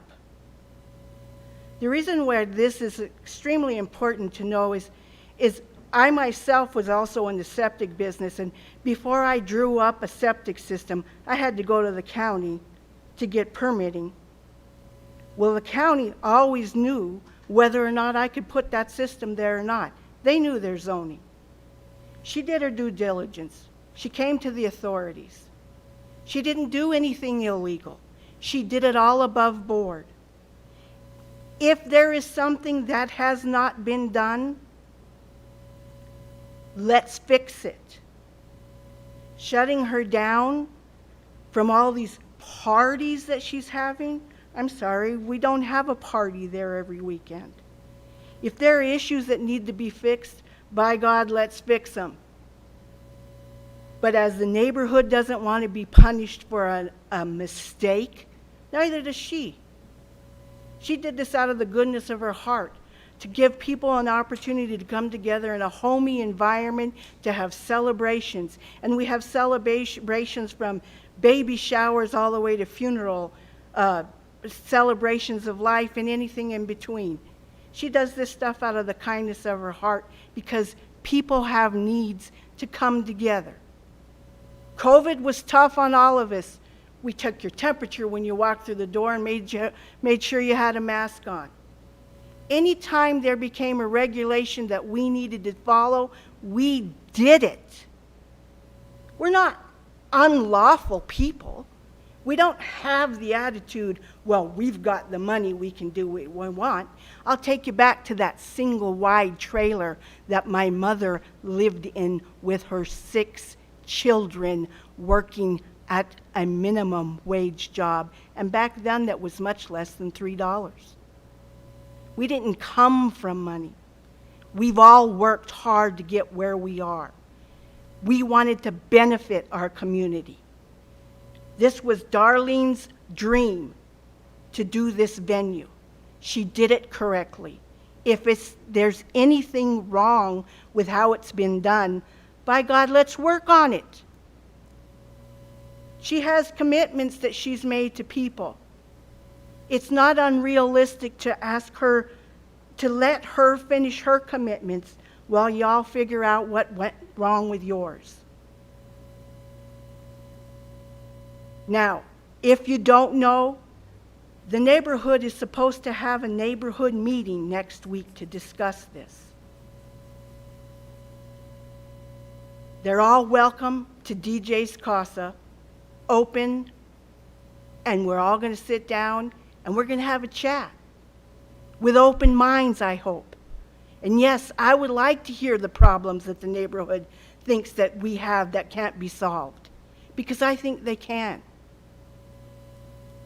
And I want to thank you all for your time right now, and I've reached my 3 minutes. Thank you so very much. At any time you have any questions, Darlene's available on the phone, and so am I. Holly, I have a couple of questions for you. Yes, sir. Just on, were you aware of the safety issues, the vehicles and the safety issues of possible, an accident, somebody getting injured or killed on that road? No, with sir. people? Okay.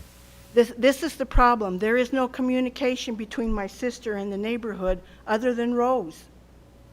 Okay. And Rose lives next door, right next door. We haven't been told about any problems. And the Christmas Idea House was a one-time thing that happens in any given spot in the city. It's what we do for our church. If there are problems, we would like to solve them. And my last question, again, because we have presented it to them also, the neighbors, is are your family willing to sit down and discuss a CUP and move forward so we can come, if it comes to resolve in some kind, with Yes, a sir. conditional use permit? Yes, sir. We are willing to sit down at the table in a civil manner and have a discussion. There's no reason for screaming and yelling. There's no reason for name calling or assumptions when all we have to do is sit down and talk. Okay. Thank you all. Thank you, I Holly. thank you.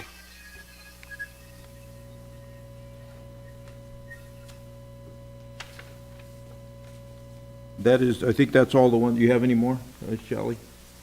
I think I've gone through them all.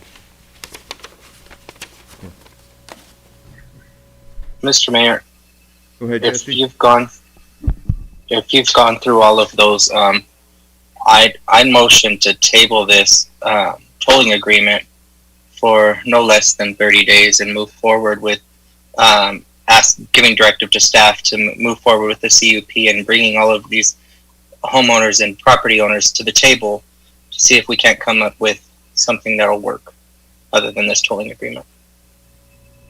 Second. Mr. Mayor, We have a motion and a second. Any further discussion? Go ahead. I'm not sure that 30 days is going to give us enough time. I think he said no less than 30. No less than 30. Oh, I'm sorry, I misunderstood. My fault, Okay. I apologize. At least 30 days, then, yeah. I apologize. Any other comments or discussion? So I'll call for the vote. All those in favor say aye. Aye. Aye. Any opposed, nay? Any abstaining? Motion passed. Thank you all very, very much for your comments. Thank you. We do appreciate it, both sides, okay?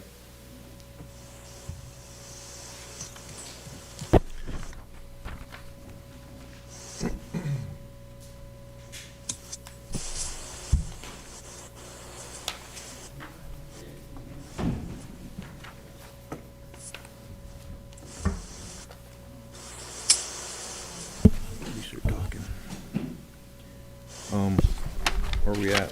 We're, the presentation on, the survey. Okay, I gotta get back where I'm at here, yeah. Oh. So we're going to go back to item 3C. And item 3C is presentation announcing the City of Globe Employee Engagement Survey to be conducted by Revolution HR Consulting starting October 26, 2020. And just a few comments on it. This is a commitment I think the council has voted on to get employee input, just to see where we're at. And what we're after is to make our employee working experience a good one. And where do we need improvement at, or what is their input? That's what we're after. We want to make sure that our employees' input is heard and that it does matter, because the only way we're going to get through it as a strong city is if we have strong employees and strong input and strong buy-in. So we did follow through what we had committed to. An online survey was created through HR Revolutionary. I think you should have all received it on an email and able to take it. I know I took it to see how it was. I was okay with the questions, and that's what I'll ask the council. And then we developed a video too to encourage all our employees to participate in this survey. It's important. We've even gone to the point where if we get a 95% participation in this survey by each department, or whatever department reaches that we will buy dinner for them at their favorite restaurant for their department for lunch. So we are encouraging them. We want as council to encourage our employees to participate, because I think it's important as we build a stronger city for the future, and a growing city, to say the least. So, I open it up. Do you have any comments or questions? I think we're online for October 26th. Mr. Mayor, I can run through the dates. Just what we're planning on. We're going to have start announcing after this meeting here. We're going to start announcing and sending information out to all the employees. We're going to collect the email addresses of those who don't have city emails, so we can contact them. And then it will actually kick off and be available on October 26th. And it'll be open until November 6th, and should be that 2-week period. That doesn't sound like 2 weeks, so. Let me, so what we're going to do, but we'll let everybody know we're going to have a meeting on this Friday with mid-level managers, help them to understand what this is about, so they can answer questions from their people. And so, and then every couple of days we'll send an email out saying, have you taken it yet? Here yourselves more chances, last chance coming up. And so we'll keep communicating and talking about it. It's not required, but we highly encourage it. Everybody has a chance. They can do it on their work time. They should do it on the work time. But if they want to do it at home, they can do it at home. If they have a kiosk computer, so they can go to the kiosk computer and do that. If they need help from, we'll have bilingual. And if for whatever reason they want a coworker or loved one or a friend to help them with it, that's fine too. We just want to hear from them. It's very secure. The emails promoting it will come from the city. The email with the link to take the survey will come from HR Consulting. And so it'll be stored on a website, and they will give us a compilation of the results. The city will not see the raw data. It's just going to be a compilation, including the comments. The comments will be compiled to get the themes out of that. So it's safe, it's secure, and this is something that many organizations do to check in, put their finger in the water with the employees. I do have a couple of sample questions just so people can hear that. And we break them down between individual, supervisor-based, team, and department. One of the questions under individual is the level of stress in my job. The level of stress in my job is manageable. Do you strongly agree? Somewhat agree, do not agree or disagree, somewhat disagree, strongly disagree. And those are the 5 options for all the questions. And so you can think and say, okay, here's where I'm at. For your supervisor, my supervisor sets clear performance expectations. Strongly, somewhat, neutral, or disagree in both magnitudes. Team, we listen to and value each other's thoughts and opinions. And so we can find that information out from people if they find that in their team, from those taking it. Department. In my department, hiring and promotion decisions are fair and equitable. Do you strongly agree? Somewhat agree? Neither agree or disagree? Somewhat disagree, strongly disagree. And then organization. I understand the vision and goals of this organization. Again, strongly, somewhat, neutral, disagree, strongly disagree. I think what we got to stress is that, it's a checkoff list to what you agree, but even the comments, we need to reinforce that those are confidential. Yeah, They're very- comments. yes, yeah. So nobody, The raw they can't be comments- afraid to make their comments, on what, they will not be shared. Those are totally confidential, go through the company only. They're going to be summarized. And so we have an FAQ that'll come out with this. So it talks about, what do I do if I have an email? What do I do if I don't have an email address? The kiosk, and then we have contact information if you have questions. So that's why we have a 2-week run-up to get this going, in order so that people can feel comfortable about it and not be surprised about it. And but this is a way for council has asked for this information. You want to see where everybody's at, and we'll take it. We'll learn a lot of things from this as to where we need to do better, where we're already doing well, some things that we haven't thought about. This is a good thing.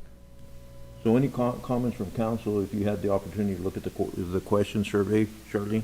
I do, and I'm certainly not technologically inclined, let me say that, but I could not, I could only ever get it to go to 38%. It just would not, I tried to do it. I clicked on the link that the city had said, and I kept clicking on it, and it just would go to 38%, and it asked me like 3 questions, and that was it.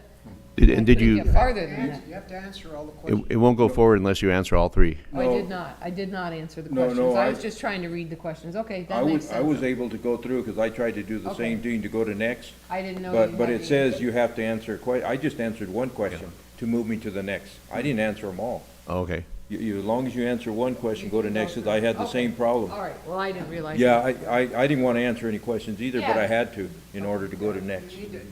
And that's important. I thought, We need to. Mayor, I thought that they were all well written, and I thought that was a diverse enough set of questions for all of our employees to answer and to be able to ascertain what we're looking for and to move forward. And Mr. Mayor, members of council, I'll add on to the FAQ, we'll add whether, and let me double check and see, is it okay? What happens if you just want to skip a question, and make sure that it doesn't get hung up? And so we can make sure that everybody knows what to do in order to move forward and go to the next page. Yeah, it won't let you. You got to answer at least one question. Yeah, at least on one, I think. Each group, at least one. Yeah. But you should answer them all, but you got to answer the one. Right. Any other comments? The other thing is also you can go back and Yes. Yes. examine the page or the answers, and I think that's, some folks may understand that, but some Yeah. folks may not understand that don't do a lot of surveys. And- A lot of our employees probably don't do surveys. And we in the very beginning, there's some demographic information where we ask, what level of person are you? Are you line? Are you lead, supervisor? And that's so we can kind of get a handle on what your experience is. And the second thing is we do break it down, I think, by the 5 major departments. Any other comment? Jesse, Fernando, anything? This is Fernando. I do have one comment. When I worked for State Farm at the corporate level, we did these every 2 years, but they coded them in a way that the administrator of the survey would be able to identify where they were coming from, but not the management. And so that way there could be no retaliation. So if you're an upper management, there's only 3 of you that it could be. And so you start to narrow it down. But by doing that, then they would be able to answer the questions. And then the administrator of the exam would be able to then kind of identify issues, but then present them in a way that it doesn't identify where it might have come from. And I think that that's something that we just need to make sure that we're able to do. Mr. Mayor, members of council, if you look on there, you'll see that we grouped all of administration together, which is City Hall, HR, IT, BESH, and we put a group in there, so we have about 20 people in there, and that helps with the security and the privacy on that. I asked LaCoya, I said, well, what happens if, she said, even if we wanted to try to find out who that was, this application does not keep that kind of information. We couldn't track an IP address. We couldn't track anything on this. We would not be able to track down any individual, even if it was a reason that was, needed. Any other comments? Good? Okay, so we'll move on to item D. Council will be presented statutory requirements of the Arizona Registrar of Contractors under ARS Title 32, Chapter 10, as it relates to licensed contractors, the adopted city code and adopted building codes. Chris.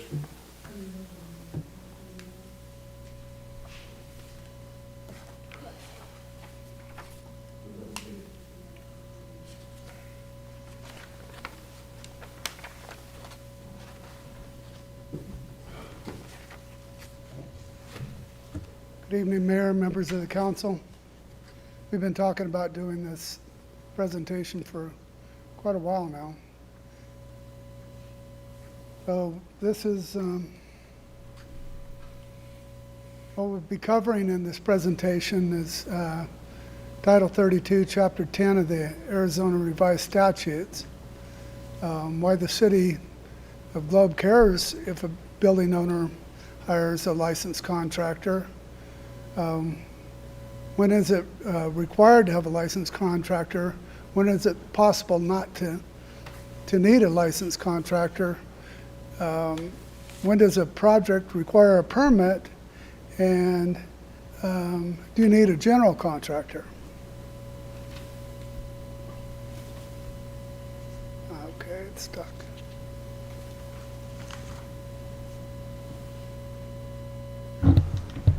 Danny, which one do I push?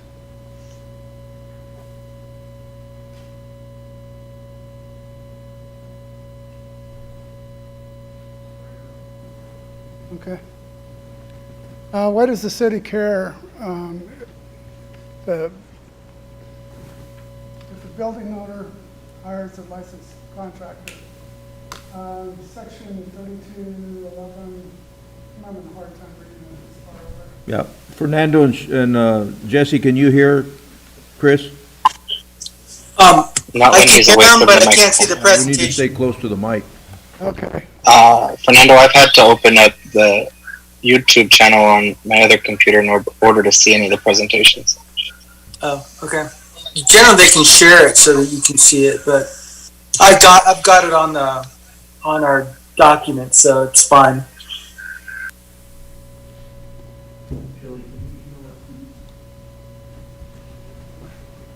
Okay, anyway, Shelley gave me a copy. I'm able to read it here. But each county, city, or other political subdivisions or authority of the state or any agency, department, board, commission, yada, yada, requires the issuance of a building permit as a condition precedent to the construction, alteration, improvement. I'm going to skip over some of this stuff. For which a license is required under this chapter, shall require the applicant for the building permit to sign a statement that the applicant is properly licensed to perform the work. And I abbreviated a lot of that. But anyway, basically this thing says that if it requires a building permit, it requires a licensed contractor. And now there is exceptions. If this is a residential situation, this is your house, you could do any work, you could pull a permit and do all the work yourself. If this is your house that you live in. But mostly we're going to be focusing on commercial property and how this works.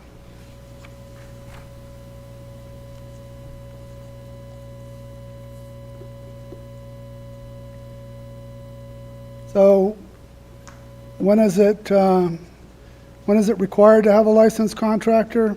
Essentially when it has,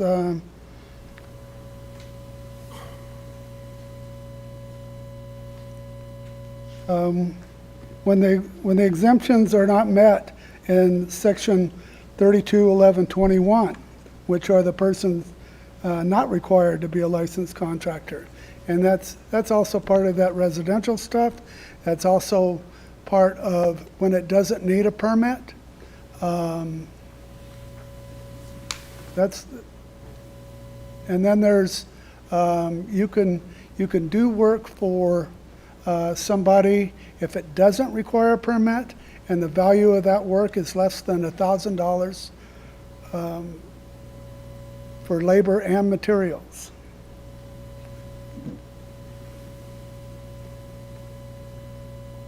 When is it possible to not need a contractor? Just like I said,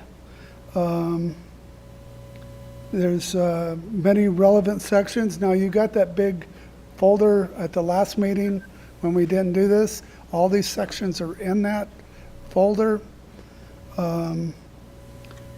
This talks 321121 talks about the $1,000 exemption for the handyman. Also talks about if this is you buy a brand new refrigerator and you just plug it in, that doesn't require a licensed contractor to do that. By kitchen cabinets, you could put those in. But it basically boils down to if a permit is required on a commercial project, it requires a licensed contractor. Just a question, Chris, on that. When you talk about 1169 requiring a licensed contractor, you're talking anything. Are you talking putting up sheetrock, or does it break it down? I understand I would hire a licensed electrician, but to put up sheetrock is, and I know you'd have to have a permit, I guess, but you have to be a licensed contractor to put sheetrock up. Yeah, this has been discussed a lot of times. I've discussed this particularly with the fire department and their plan review.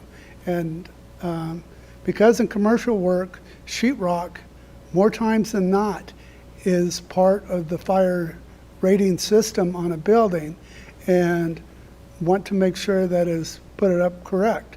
But as far as trying to find a line to draw, as far as when can we ignore the license requirements, if the permit was required, I don't know how to get past that. Even though the guy hanging that sheetrock may have been doing something last week, he could have been selling tires last week, but he's working for a licensed contractor. That's basically how the law reads. And Mayor? Go ahead, Jesse. I'm sorry, you got one too. If we change what was needed for a permit, then would that change then the requirement for the contractor to put up the sheetrock? Or is it all encompassed within this law that we cannot change a code to not require a permit, that it'll always require a permit to put the sheetrock up? Yeah, this is a good question, and we've looked into this also on many different things, not just sheetrock, but could we do it? The building code, which spells out, and we'll get to that in a second, but that spells out when permits are required. Now, I don't know, we'd have to check with the attorneys if we're allowed to take our building code and make things more strict, but I don't know if we're allowed to make things more lenient. Yeah, but this is a state statute. Right. If we wanted to change this, you'd have to go through the legislature to get it changed. Well, No, correct. My question would be then, is the permitting that the city requires, Is it us requiring this permit, or is it the state statute that says at that time, this is what defaults into a permit, or is it something that we have set by an ordinance or whatever have you? Okay, this is actually the next slide here. So when does it require a permit? Where section 105.1 of the building code that the city adopted, chapter 12 of our city code, it spells out when a permit is not needed, and so there's exceptions of when a permit is not needed. If you're building a shed under 200 square feet, the permit is not required. If you are building a fence around your backyard, a permit is not required. There's several exceptions like this, but not many. Darlene has a question. Okay, so what is the difference between, like, I read all this, and I see these, but we are not addressing the residential that is not home occupied. Why does there have to be, and is it a city law, or is it a state law that says we have to have a permit to put up drywall in a residence, interior walls, soffits, etc., that are not load-bearing or not supporting? Is that city that is saying that for residential? Because that's what it appears to be in our code. Well, the permitting process is through the adoption of the building code, and that talks about the permits. Then the permits bring on the necessity of the contractor. Now, on Let's use residential drywall as the example. on residential, if it's your house, you live in it, you could do every bit of the work, from all of the electric, all of the drywall, all of the framing, everything by yourself. You don't need to hire licensed contractors for that. I understand. What if it's the neighbor's house? I'm sorry? What if it's the neighbor's house? What if we're going over and doing work at the neighbor's house and it's for drywall, and there's no electric or plumbing or any of that? If you're helping your neighbors out and you're not getting paid, then it's perfectly fine. What if you are getting paid and it's And drywall? then it's less than $100, then you're fine. Less than $1,000? $1,000, I mean. Okay, but address the drywall issue. I have a real issue with drywall and painting and soffits and interior walls. We are far exceeding our authority, in my opinion, In residential or commercial? in residential. Yeah, we're trying to focus this on the commercial side, because. But we do have a technicality, though. The technicality is, if it's not for your personal residence, the only other choice is commercial, right? So if you're doing it for yourself or a property that you're going to reside in, or you say you're going to reside in, then that's different than if you are doing it as an investment property.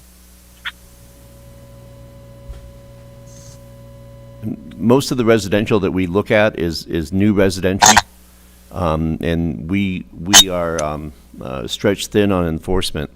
But the standard is, the way the law reads, if you do construction, then you are, for a certain amount of money, you are a contractor. If you're a contractor, you need to be licensed unless you're exempt for some reason. And so that's, and then if the city pulls a permit, if you have to pull a permit from the city, then we get involved. So if the code requires that you be, if the law requires that you be a licensed contractor, we don't get involved until there's a need for a permit. And that's why it's much heavier on the commercial side. So when we go to pull that permit, we need to ask you, as the building owner, who is doing your electrical? What is their ROC number? And that is required by statute, that we ask that to put it on the permit. And we get much more involved on the commercial side than on the residential, because if you're doing it yourself, then you're not being paid, then you have a lot more leniency on the permits. Permits are the key. Just a comment, I think I know where Jesse was going. I mean, as a city council, can we change when a permit is required? Like if they were just doing sheet rock and we said it doesn't require a permit.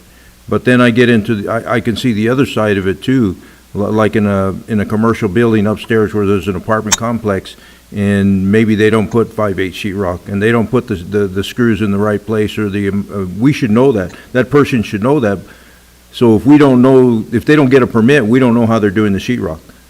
But at what point can we as a city, if they're doing the sheetrock, if they get a permit and they're gonna do the sheetrock, aren't we supposed to be inspecting that before they cover up anything, making sure they're using the right rated sheetrock, 5/8 thick sheetrock, fire resistant, measuring making sure that the screws are in the right distance and everything? Isn't that something that we or we don't have the resources to do that? No, I think in commercial we do. And are you talking this example commercial? I'm talking example commercial. I mean, if I owned a commercial building and I wanted to sheetrock my own building or my own upstairs or whatever, and it required 5/8 sheetrock, why as a city, why can't we go in there and inspect that ourselves and make sure it's being done right without having a licensed contractor? Well, so it's two issues. Chris, correct me if I'm wrong, but yeah, you inspect before the drywall goes up, and you inspect the drywall? Okay, well, let me take a step back. The state code requires the use of the contractor, not the city. It's the city requires permits or not permits. And when we require the permit, then the state requires the licensed contractor. Now, you're asking It's only. if they're doing some minor drywall stuff, you could do repairs. Repairs are not considered construction. They're just repairs. You repair drywall all day long and without a licensed contractor. But if it necessitates the permit, then it necessitates, the state law necessitates the licensed contractor. So, Mayor, to your question, we would inspect what's going on in the building no matter what. But when the inspector goes out there, they're not going to ask, was it done by a licensed contractor or not? But we're going to look on file, and when we permitted that building, if we knew they were doing drywall, we would make sure that we have someone covered. And so it'd either be an independent drywall, somebody with a drywall license, or a general contractor who, under his umbrella, under his all-encompassing, would be doing that. So there's two levels of enforcement. There's one, getting the number of who they're going to put down as their contractor of record, the licensed contractor, and number two, when we inspect, like say, if we come up and we find out it wasn't done by a licensed contractor, we're just going to say, we're going to look at it, make sure it meets code, but we can't tell them how to do it, and we can't, as long as it's the right material and it's put together with code, everything like that. That's what we're worried about on the inspection side. So I can. Mayor, if I could. I can do my own work as long as I hire somebody to put their ROC on it. But you're not just hiring somebody to put their ROC on it. You're hiring somebody who is bonded and is knowledgeable and is going to put their reputation on that. And if something happens and someone gets injured, we're going to go and they're going to go and they're going to find that person, and that person will be liable for it. And I know that's the way the state wants who is going to be responsible. And I would imagine that they're giving you your license, they want to know, maybe they already trust you and think you're really good, or they may want to know, who's doing this and what does it look like before they get, some shoddy work under their license. Jesse, go ahead. I'm sorry. Here's my question, Paul, is if I owned a commercial business and I decided we'll just use sheetrock because that's what we've been using, decided I wanted to do sheetrock, and say I hire Fernando. If Fernando says, I'll do it for $500. That's less than the $1,200 that then is required as a contractor. So at that point, does it then allow me to say, all right, that only cost me $500. I'm redoing the drywall. I don't have to get a registered contractor. As long as the change you're making doesn't require a permit. Okay. Yeah, it's $1,000. Mayor, can I? Go ahead, Fernando. So, 'cause this is an issue I've been fighting for a long time, because I feel like we have a lot of buildings that could really be improved upon, especially in our downtown district, that are sitting vacant. But when you start looking at what commercial contractors are charging, it just starts. You buy a building for $120,000, and they want $300,000-400,000 to do something that doesn't seem like a lot to me. And then all of a sudden, there's just nobody investing in downtown.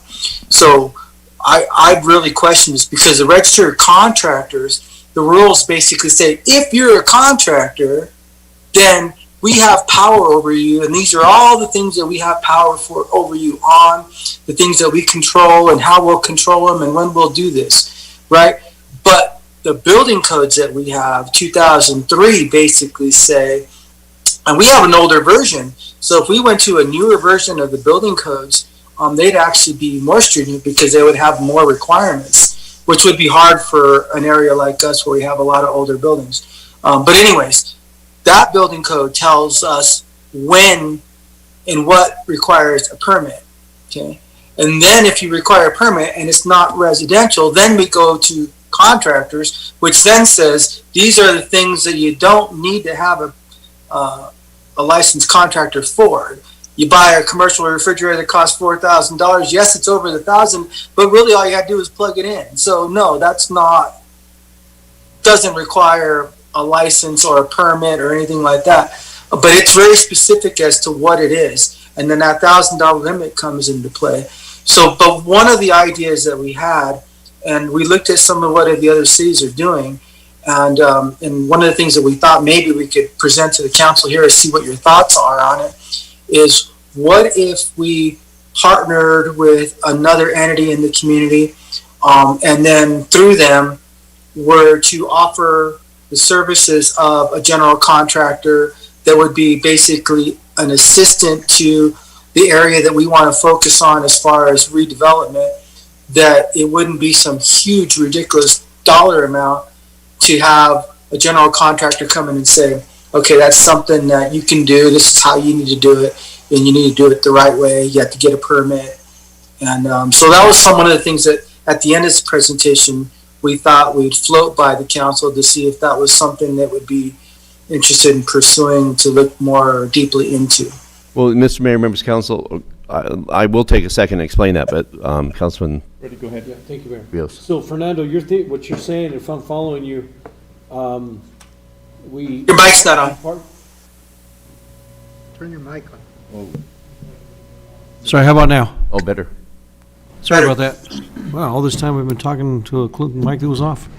If I'm following what you're saying, Fernando, we would basically partner with a general contractor for city needs or, community needs, and then they would sub maybe a subcontractor to perform the task at not such a high rate of what a general contractor would charge? Well, not necessarily us, because we couldn't. I think it would be difficult for us to do it. But we talked about maybe the idea of like a Main Street or the downtown development group or whatever, offer it as a resource or a membership benefit, and then now the general contractor could come and say, yeah, you could do the drywall on this commercial building, but this is how you have to do it. This is what you have to do. We'll put our name on it, but we're going to make sure you do it right, and you get inspected and you get a permit. Now, when you say we, you're talking the general contractor. The general contractor. Okay. And that was one of the ideas. I mean, it's other communities have done different things, but that's one of the things that's been done in other communities. And just our thought is it might be something that might work in our area, especially where we have several buildings that are basically empty and vacant downtown that if we could make it affordable for somebody to do it, but we want to do it right. We want them to get a permit. We want it inspected. We want it to meet safety codes. But maybe that would be an avenue we could look at to see if that's feasible. That might bring that within the reason that we could get people to invest in downtown. So, Mr. Mayor or Vice Mayor or members of council, what we would do is we would put out a request for quotes. Somebody who would be willing for a price to come up and be available to a certain number, a geographical area, to offer advice and or allow them to work under their general contractor's license. That would be for a fee. So they would give us there would be a fee for that. We would set that up under a second party, because it would be a conflict of interest if we hired this contractor and we do the inspections. Then if you buy a building, own a building in this designated area, and you need someone to look at your work and be that general contractor, you have a pre-approved person that is dedicated to that area. They know the area, they know the code. You go to them and almost like a medical thing, we have a negotiated rate. If you're doing drywalling, then for this much,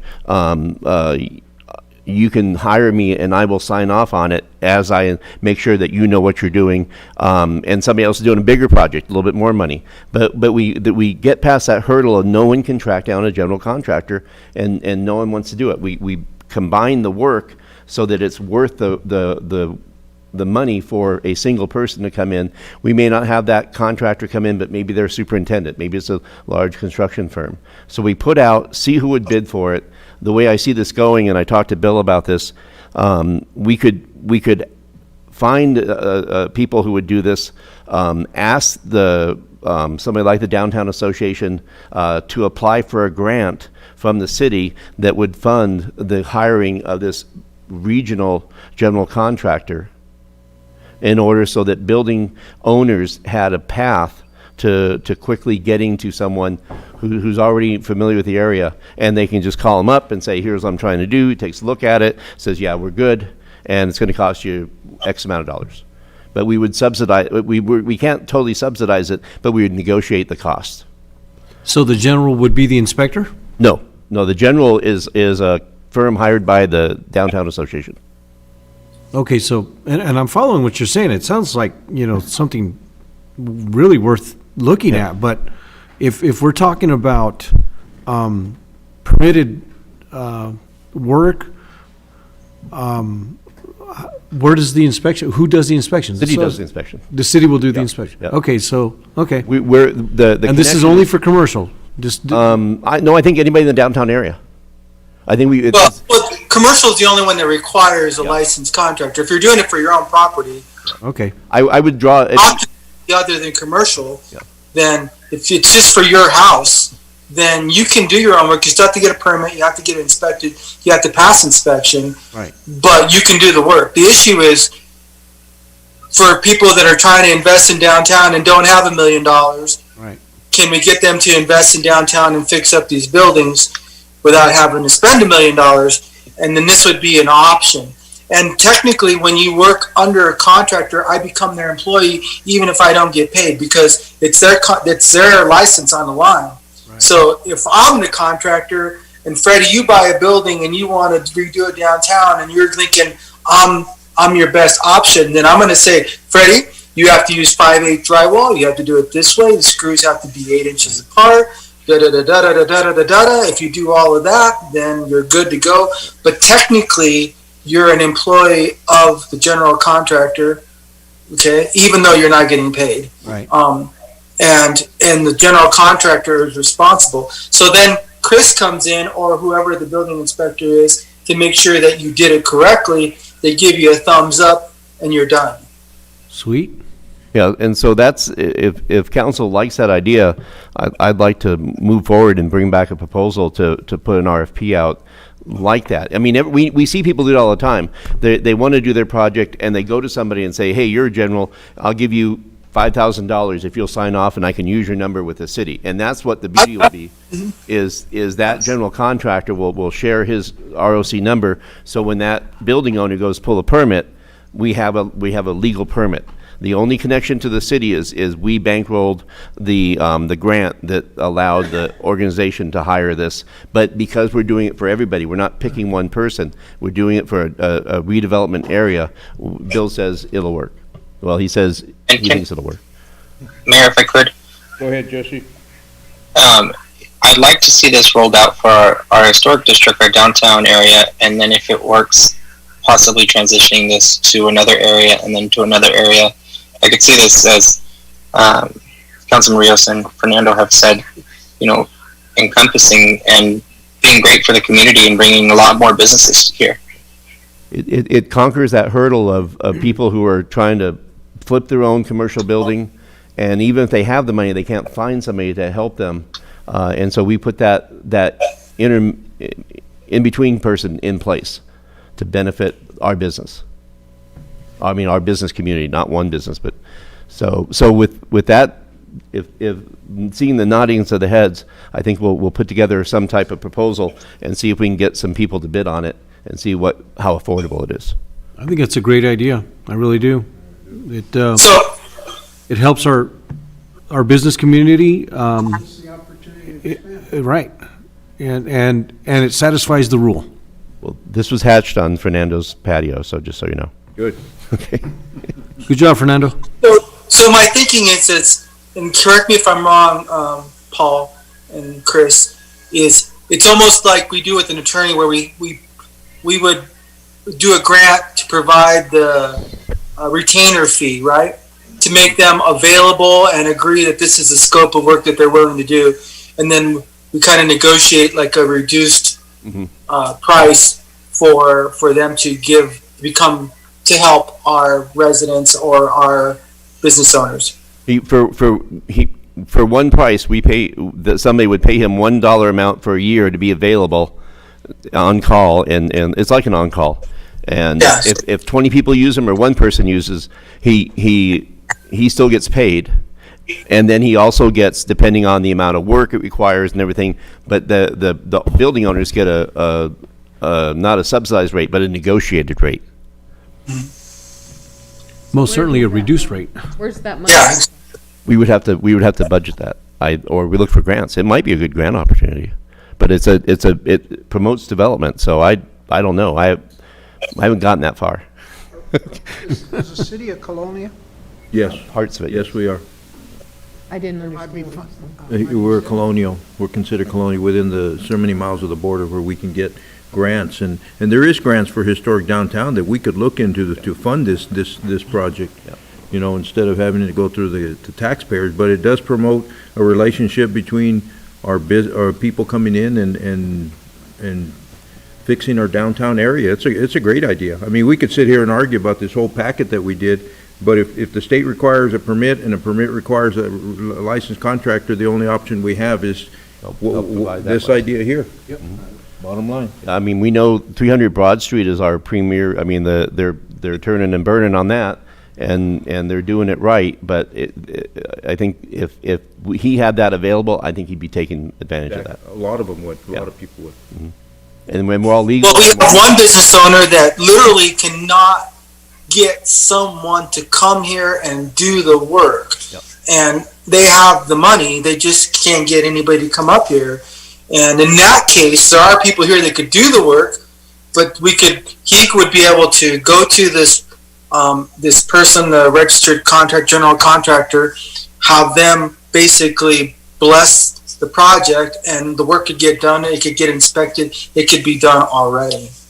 We might even have locals that'll be willing to do that because they're here, and I mean, it's a win-win because a general contractor gets paid to give advice instead of doing the work. And take responsibility. Well, but they take responsibility either way. Well, yeah, but they're whether you're working under them. Yeah. No, this is a super idea. I like it. I really do. Talmadge Hansen, when he couldn't get a licensed contractor. He just went out and became a general contractor. Or a lot cheaper. Yeah. Right?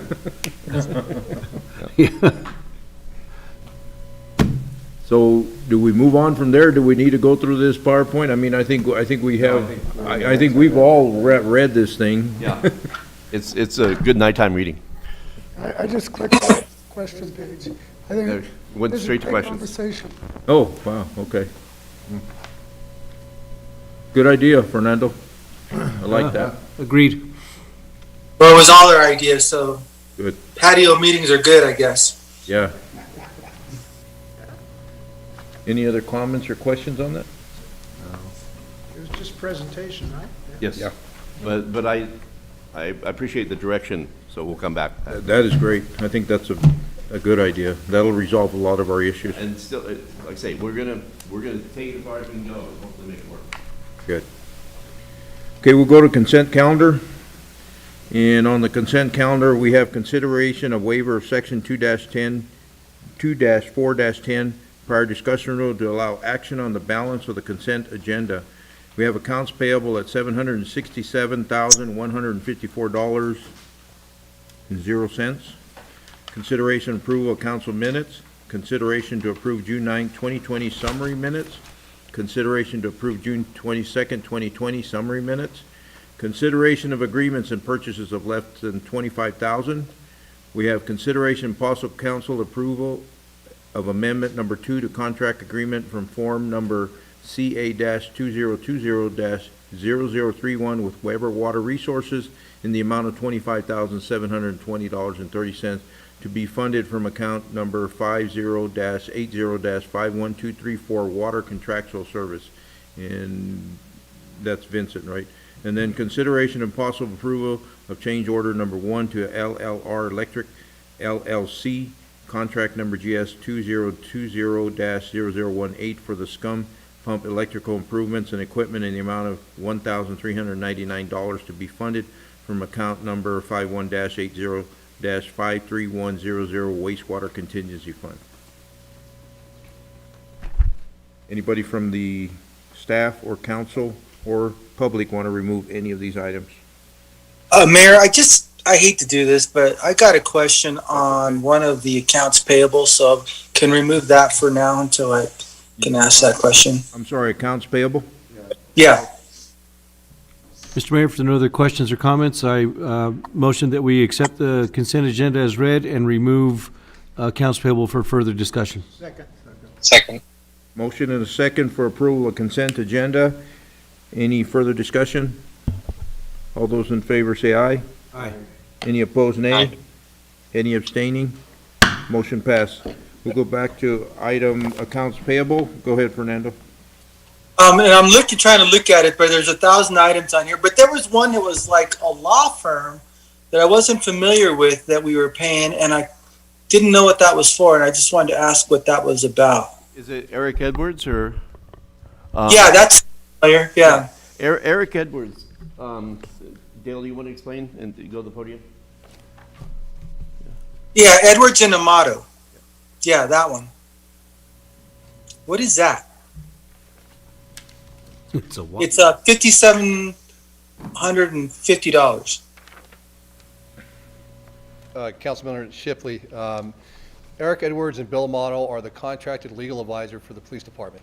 So through them, we get legal advice, if not a daily, for sure a weekly basis, and we get ongoing training and then legal updates. And so it keeps the police department current, and then we're able to run things through it, whether it's on investigations, policy matters, or anything, employee issues and things like that. So those are, that's just kind of a standard practice. Eric is a retired legal advisor for the city of Phoenix. Bill is a retired legal advisor from the city of Tempe and a former prosecutor for the Maricopa County Attorney's Office. And they have a private business now that they actually serve most of the rural communities. So like Safford hired them, as opposed to like Chandler, where I used to work, we had full-time staff of legal advisors on staff. So that's what they are. Okay. And Mr. Mayor, members of council, they're available 24/7 if they're on a crime scene in the middle of the night and they need to determine how to charge, or what action take, chain of custody, stuff like that. These people are available and they're right up to speed with the best practices. And so council and mayor, we've had them since I started here. That was one of the recommendations I made when I first started. And we've utilized them continually, not only for training, but on the jammers incident, last year's incident, last December. Any major case that we have, we've normally communicated with them on different topics and stuff. And then they provide a tremendous amount of training. And then every year, you know, the legislature goes through and changes some of the laws within the state. They do legal updates. They make sure that your officers are being continually bombarded with new information to make sure that they're up to speed with what's going on. They're an excellent firm, and they've been very useful for us moving forward. Any other questions? Good with that, Fernando? Yep, that's good. Thank you. Thank you, Chief. So do we have a motion for approval of item 4A1, accounts payable? Moved. Mr. Mayor, I make a Second. motion that we approve accounts payable as presented. Second. Motion and second for approval of accounts payable. Any further discussion? All those in favor say aye. Aye. Aye. Opposed, nay. Any abstaining? Motion passed. We go to new business, and we did table, for the records, item 5A, and that was with Woody Cline and an IGA. Right. So that one will be tabled and move forward to the next meeting? Correct. Do we need a motion to table that? So moved. Second. Okay, we have a motion and a second for tabling item 5A. Any further discussion? All those in favor say aye. Aye. Any opposed, nay. Any abstaining? Motion passed. Item 5B, discussion and consideration of Resolution 1820, a resolution of the City of Globe to approve license agreement with Cable One DBA Sparklight to provide cable services within the city limits of Globe.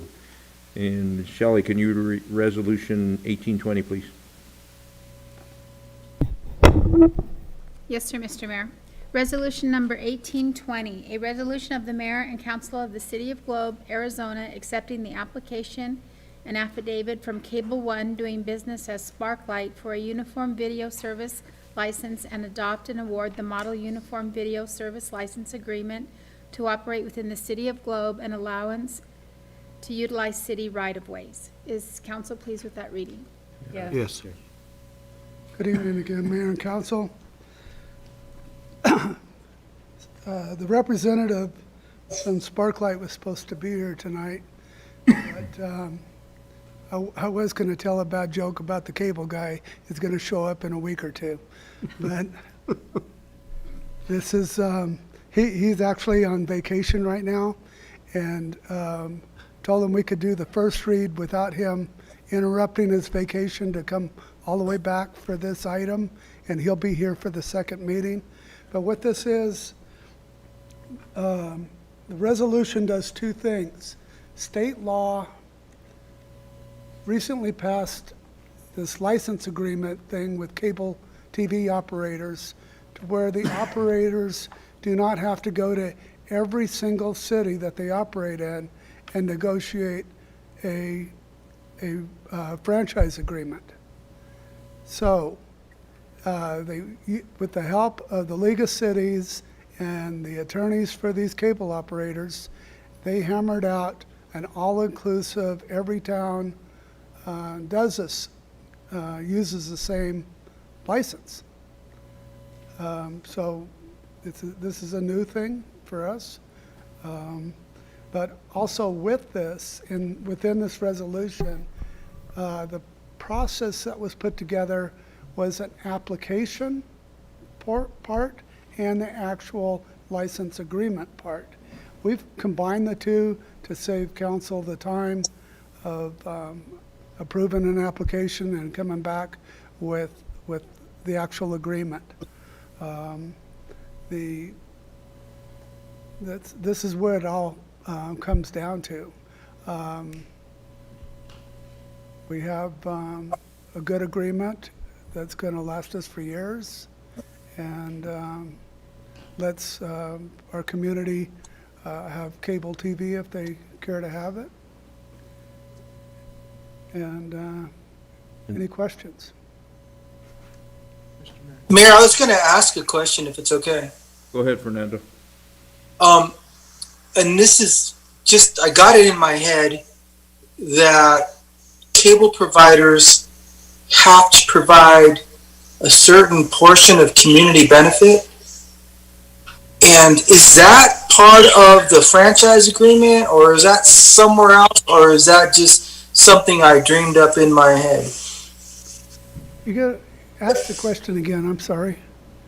So, my understanding was that the cable companies, when they came into a community, they had to provide some kind of a community benefit. So, some cities got equipment and stuff so that they could do their meetings online or through cable or whatever.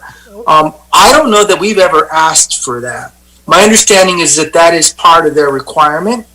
I just don't know where that is. Is that part of the franchise agreement? Or is that just a figment of my imagination? Or do we know? We've actually, in our old agreement, we had the ability to put in local cable television. But we never exercised that right. This new agreement also allows for that. With discussion with the cable company, suggested if we wanted to do that, we might be better off as far as equipment and everything goes if we partner with somebody like Eastern Arizona College, who's already got some of this equipment to do some local programming. And Mr. Mayor, members of council, so Chris, you're talking about the cable channel that they're offering us, right? Right. Yeah. You know, and we're seeing that as a way to broadcast the parade, a way to have a daily calendar floating through there. The big shocker was when we asked them how many accounts do they have for cable TV on Sparklight. I think, Danny, they said around 1,000. So I didn't realize it was down that low. But the internet is where it's important. It's not just the cable channel; it's the internet providing the internet that is so important. But still, I mean, even for 1,000, I think we take a cable channel. Mr. Mayor, Go ahead, Mike. what about providing services to the areas that we're planning on annexing here? Well, we've annexed. Can you talk into your mic, please? I'm having a hard time hearing you. Oh, So what about, does this affect, how's it going to affect the new areas we're annexing? Like we've annexed out there in the canyon for CU Mundy, and we're looking at northeast the eastern. Well, we're looking Apache Hills and all of that area there. So curious. Yep. the service agreement that we're entering into is everything inside the city limits. And as the city annexes, those new areas would be added to it according to our agreement. Okay. But who pays for the expansion of the infrastructure? I'm sorry? Who pays for the expansion of the infrastructure? Well, within the development, it's the developer. Okay, so So it's the developers that would be responsible for the cost of having it installed out there. But they would have the Sparklight has a responsibility to offer them service if somebody will pay. Motion to approve the first reading and move it forward, and I'm going to bed very soon. So we need to move along. You still got a couple more hours. Jerry hasn't even I spoken. know. I'm Jerry has not spoken once yet tonight. That's an hour. I second the motion. We have a motion and a second to move item 5B forward to the next meeting. Any further discussion? All those in favor say aye. Aye. Any opposed? Aye. Any abstaining? Motion passed. Thank you. Thank you, Chris. And he'll be here next time. Item 6A, action items, consideration possible award of contract number GS 2020-0033 with MMI Tank and Industrial Services for the Bonita Flats Booster Hydro Pneumatic Tank in the amount not to exceed $34,118 to be funded from account number 53-80-5210-2017 WIFA Water Improvement Projects. Jerry. Mr. Mayor, members of council, finally the night shift. Talk quickly. So, so simple three items that are coming up. The first.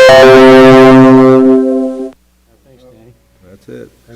So the first item is part of the Bonita booster station.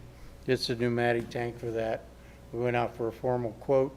The lowest responsible was MMI Tank. We're asking with no contingency the amount of $34,118 because it's a purchase. Jerry, how big a tank is that? You don't know? I don't know. 1,000 gallons. Oh, yeah. Is it? Is it? It says in here, I think.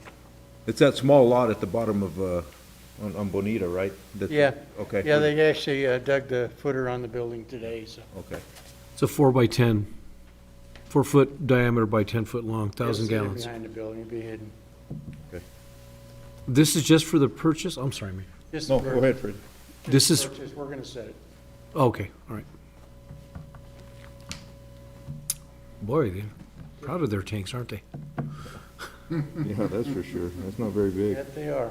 Mr. Mayor, if there are no other questions or comments, I motion to approve the award of contract number GS 2020-0033 with MMI Tank and Industrial Services for the Bonita Booster Flats Hydro Pneumatic Tank in the amount not to exceed $34,118 to be funded from account 5380-52100-2017 WIFA Water Improvement Project. Second. We have motion and second for approval of item 6A. Any further discussion? All those in favor say aye. Aye. Aye. Any opposed, nay? Any abstaining? Motion passed.